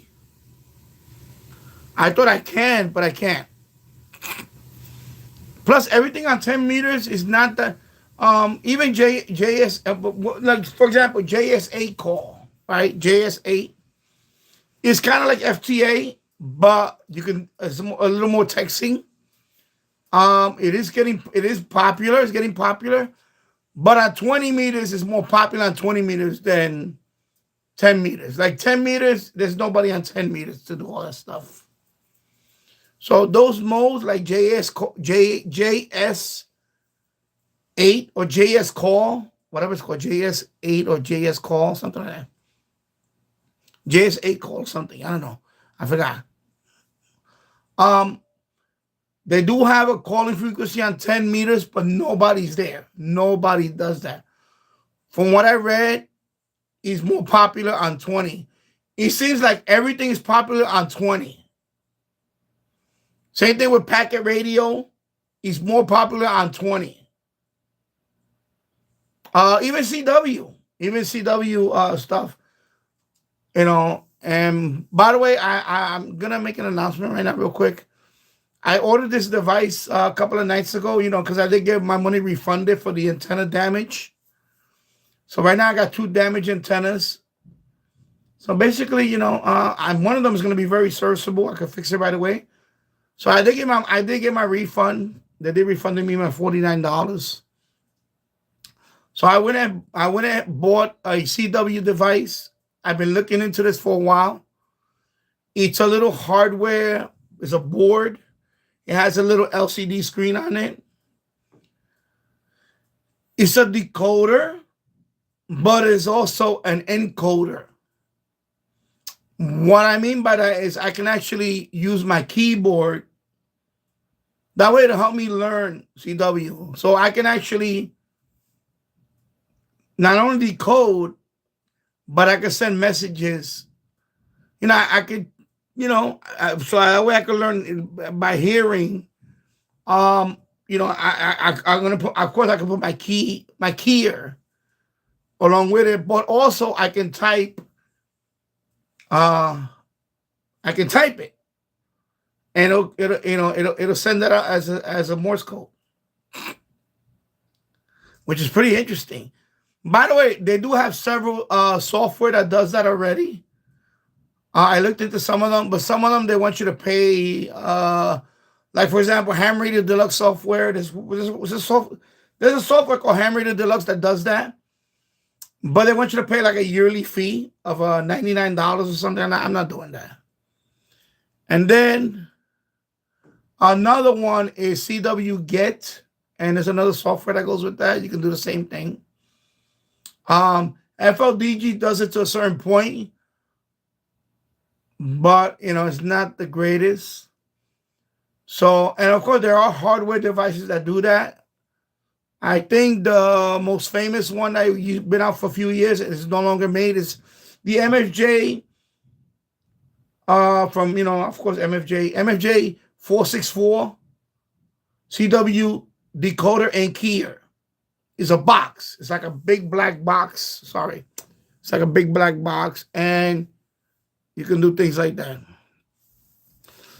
Yeah, but that's decoding, James Farley. I'm talking about not only decoding, I can send a transmission, but just typing.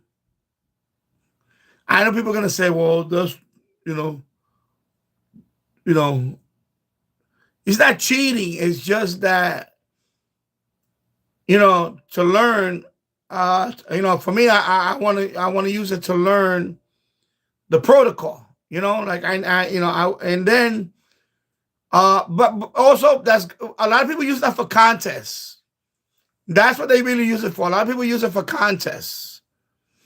So what it is, for example, you manually, for example, I what do you call it? I can record my keystrokes on a macro. And then instead of me doing the keystroke over and over, because especially repetitive stuff, it saves it in the memory and it does it for you. You understand what I mean by that? And I looked at different cases. Like there's people that have certain, like I was reading comments on it. Like somebody that has there's this one guy, he used to do CW a lot, but he had a neurological condition. He has some kind of neurological condition that he can no longer, he has trouble with his hands. So he does, he does know how to do it, but he said that he cannot do it repetitively, especially on a contest. So you have macros. But a lot of people use that to learn. And that's what I want to use it for. I want to use it to learn. Because I'm finding out, for example, I'm using an app called Morse Code Mania, right? I'm finding out that instead of reading about stuff, you actually got to learn by listening. You have to learn by doing. CW is one of those things that you just have to start doing and listening to it over and over. So that's why as soon as I get my 250 award, I'm gonna start practicing CW only. Yeah, okay, so it does. Okay, so FLDG does. They have a transmit option. Okay, but I heard it's not that great. That's why I was watching a few videos on it. They said it's okay, but it's not the best. So this device I ordered from AliExpress. It should be here by maybe hopefully the end of the week, and then I'll make an unboxing on it and I'll talk about it. But this device does that. And, is it the best decoder? No, it's not the best decoder. My G90 can decode. And that's gonna be helpful to learn. But what I really want to do is I want to learn how to send out, like, for example, like my call sign, Kilo Delta 2 Zulu Zulu Echo, right? CQ DE Kilo Delta 2 Zulu Zulu Echo. So that repetitive phrase, I need to practice that over and over, and then I could save it as a macro and send it out. And then the decoder can help me, decode the signal. So whoever receives that CQ DE Kilo Delta 2, then the next phrase is your, whatever. Some of the stuff you're gonna have to. No, I know FLDG is a decent decoder. I know that, and it is gonna help me. But I want something that can do both, and this one I heard is pretty promising. Of course, the best one out there is the MFJ 18. The best one is the MFJ 464. I think that's the model number. But that one costs $300 on eBay. So I sold one for like $99. I made a bid on it, but I got outbid on that one. Also, there's one called Winkier. That's another company that makes one. It's about $139. It's a little black box, and it has a few buttons on the top. So what you do is you hook up the keyboard to it, and you type whatever you want to type, or you could use the key. By the way, I plan to use a combination of both. I want to use the keyboard in the beginning, but I also want to incorporate my, my paddle, the keyer. So, I really want to immerse myself in it. So as soon as I get this award on the USA 250, I'm probably about 2 weeks away from getting that. Right now, I'm at about 184 contacts. So I'm down to the last 76. 76 to go before I get to 250. And then I'm going to start practicing CW primarily. I'm going to try it. It's, for a few months. And I have a CW trainer device that I plan to take with me. I need to do an unboxing on that and talk about that. Of course, the app, the CW, app that, But definitely I want to try this device also. It shows promise. I saw a video on it. It's on AliExpress. And it was like $20. It was like 20. I think I paid total. No, not even. It was like $17 total. It's a small board, and it has a little LCD screen on there, and it has a column, And you one USB is to power it. The other USB is for the keyboard, and then you have to set up on your and you have to hook it up to a sound card. So on the G90 it might not work well. So I'm gonna do it with the FT991A because that one seems to work well with it. Because that my Yaesu FT991A has already built-in sound card. So they recommend that your radio has a built-in sound card. Otherwise, you're gonna have to put a sound card on there.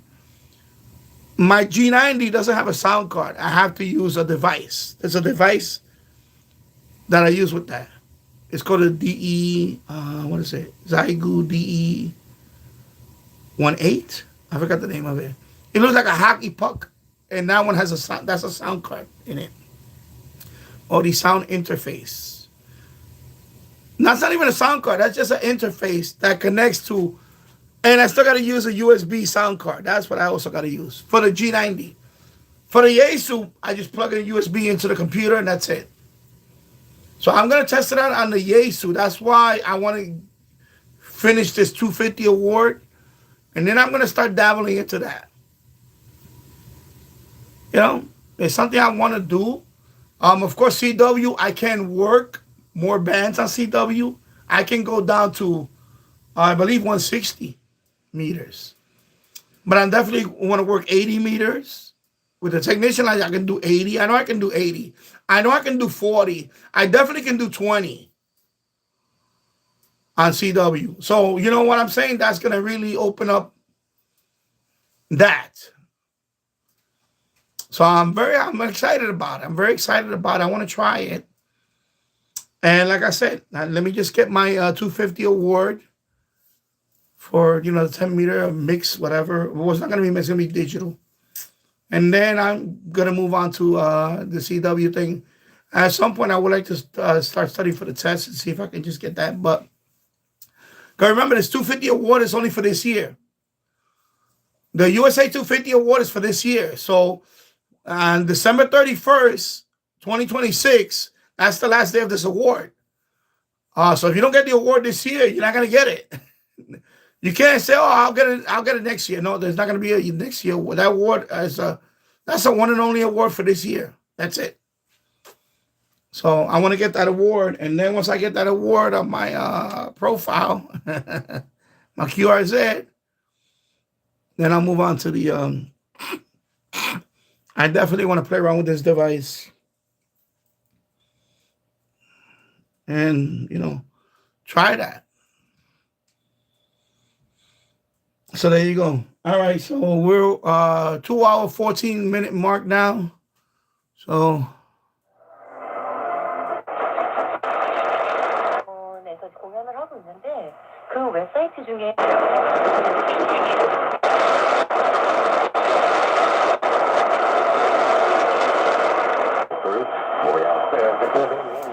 local Black Information Network.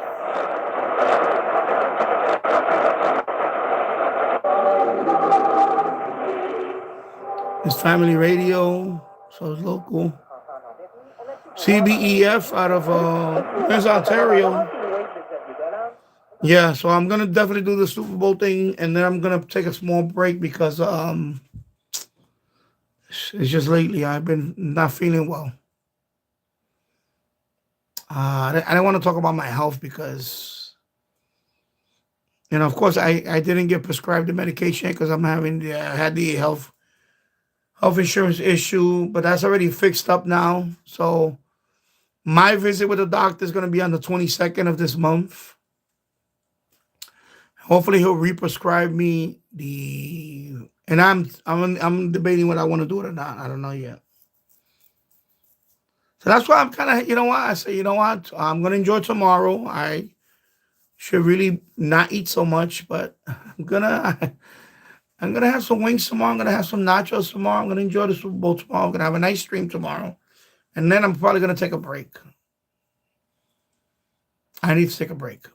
I'm definitely feeling my right leg is really numbing on me at times. I got to slow down. My body's telling me I got to slow down. I don't like talking about it because, it's, makes me angry, but I got to think about my health. My wife, she let me have it today, basically. So I don't blame her. But yeah, see, I'm getting all worked up about it already. Yeah, and that too, the cold weather doesn't help. It kind of depresses you. I'm not depressed, so I don't want people to think that I'm depressed. I'm not depressed. It's just that I need to slow down in terms of what I'm putting in my body, and that's the problem. Whether I do get on the medication, I have to change my lifestyle. I haven't done that. I really haven't done that since the new year. Especially, shame on me, that's all. So my body's reminding me, like right now, I feel numbness on my right leg. It's all the way up to my thigh. Literally, it's all the way up to my thigh. I feel numbness. And right now I'm standing up. I don't have the massager right here. Normally I put my foot on the massager and it vibrates and it helps me circulate. But people call there's certain. My wife says that's what they call that diabetic nephropathy, whatever it's called. I can't pronounce the word. And I'm saying no. I hope it's not that, but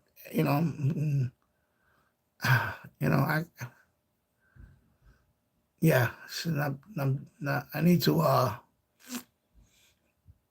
slow down on my what I'm putting in my body. That's basically it. I may even have to do a detox. Maybe I have to drink some of that magnesium citrate, clean my body for a couple of days. Maybe start fasting. I read a lot of things about it. It could be your kidneys. I heard it could be your kidneys that are overworked. A whole bunch of stuff can happen. Yeah, blood flow back to the heart. Yeah, I know. I believe me. I read all that, and Jesus Christ. It's like my body's really telling me, you need to change. That's it. I need to change my You know, whatever you did up to this point ain't working now, bro. You need to, yeah, I know. All right, let me see what else. There has been a very different. Hey, yo, KXCL, Waterloo, Iowa. And sounding good right now. You know, the question is, okay, do you believe in insurance? Does insurance, that's they live and die by insurance. Traditionally, the question would be, specifically, does this particular president believe in insurance? And how much weight does he put into it? Or is it somebody, Susie Wild, somebody else, that has his ears on a number of issues? It's not just what's going on in the right, but there are a number of issues here where the tone has changed, and it's been very clear. And look, you're into February now. You're well into the midterm season, and there has to be focus on November.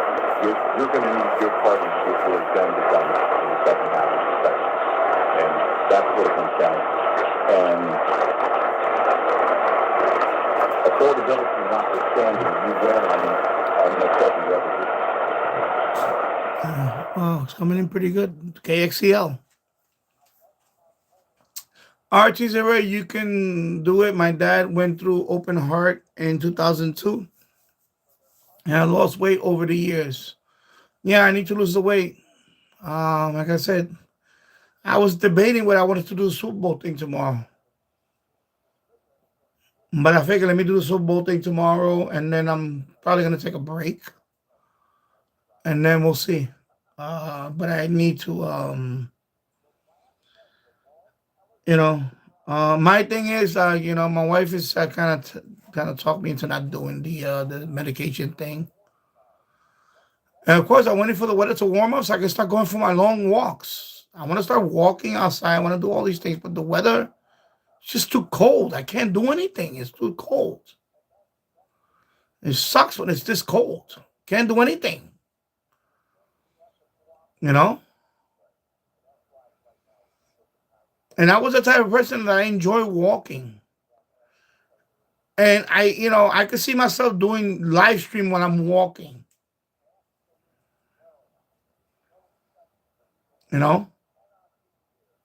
But right now I'm at the point where I want to start doing things like that, but this just drive me nuts, this weather.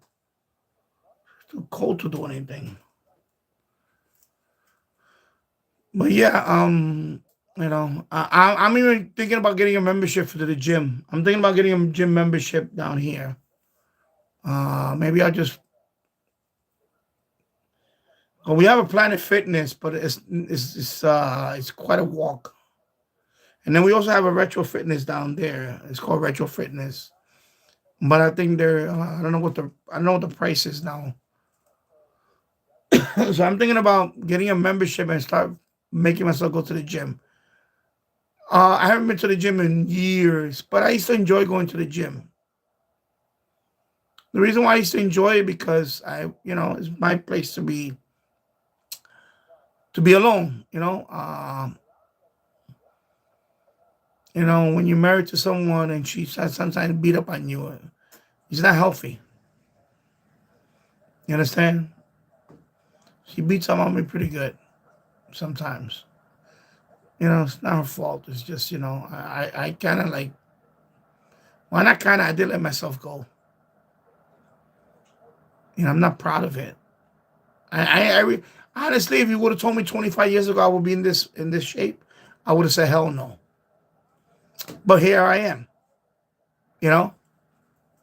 So now I have two options. Either I can feel sorry, I can keep feeling sorry for myself and not do anything about it, or I need to do something about it. So that's where I'm at now. So, I mean, of course, I still have the chance to do something about it. So that's why,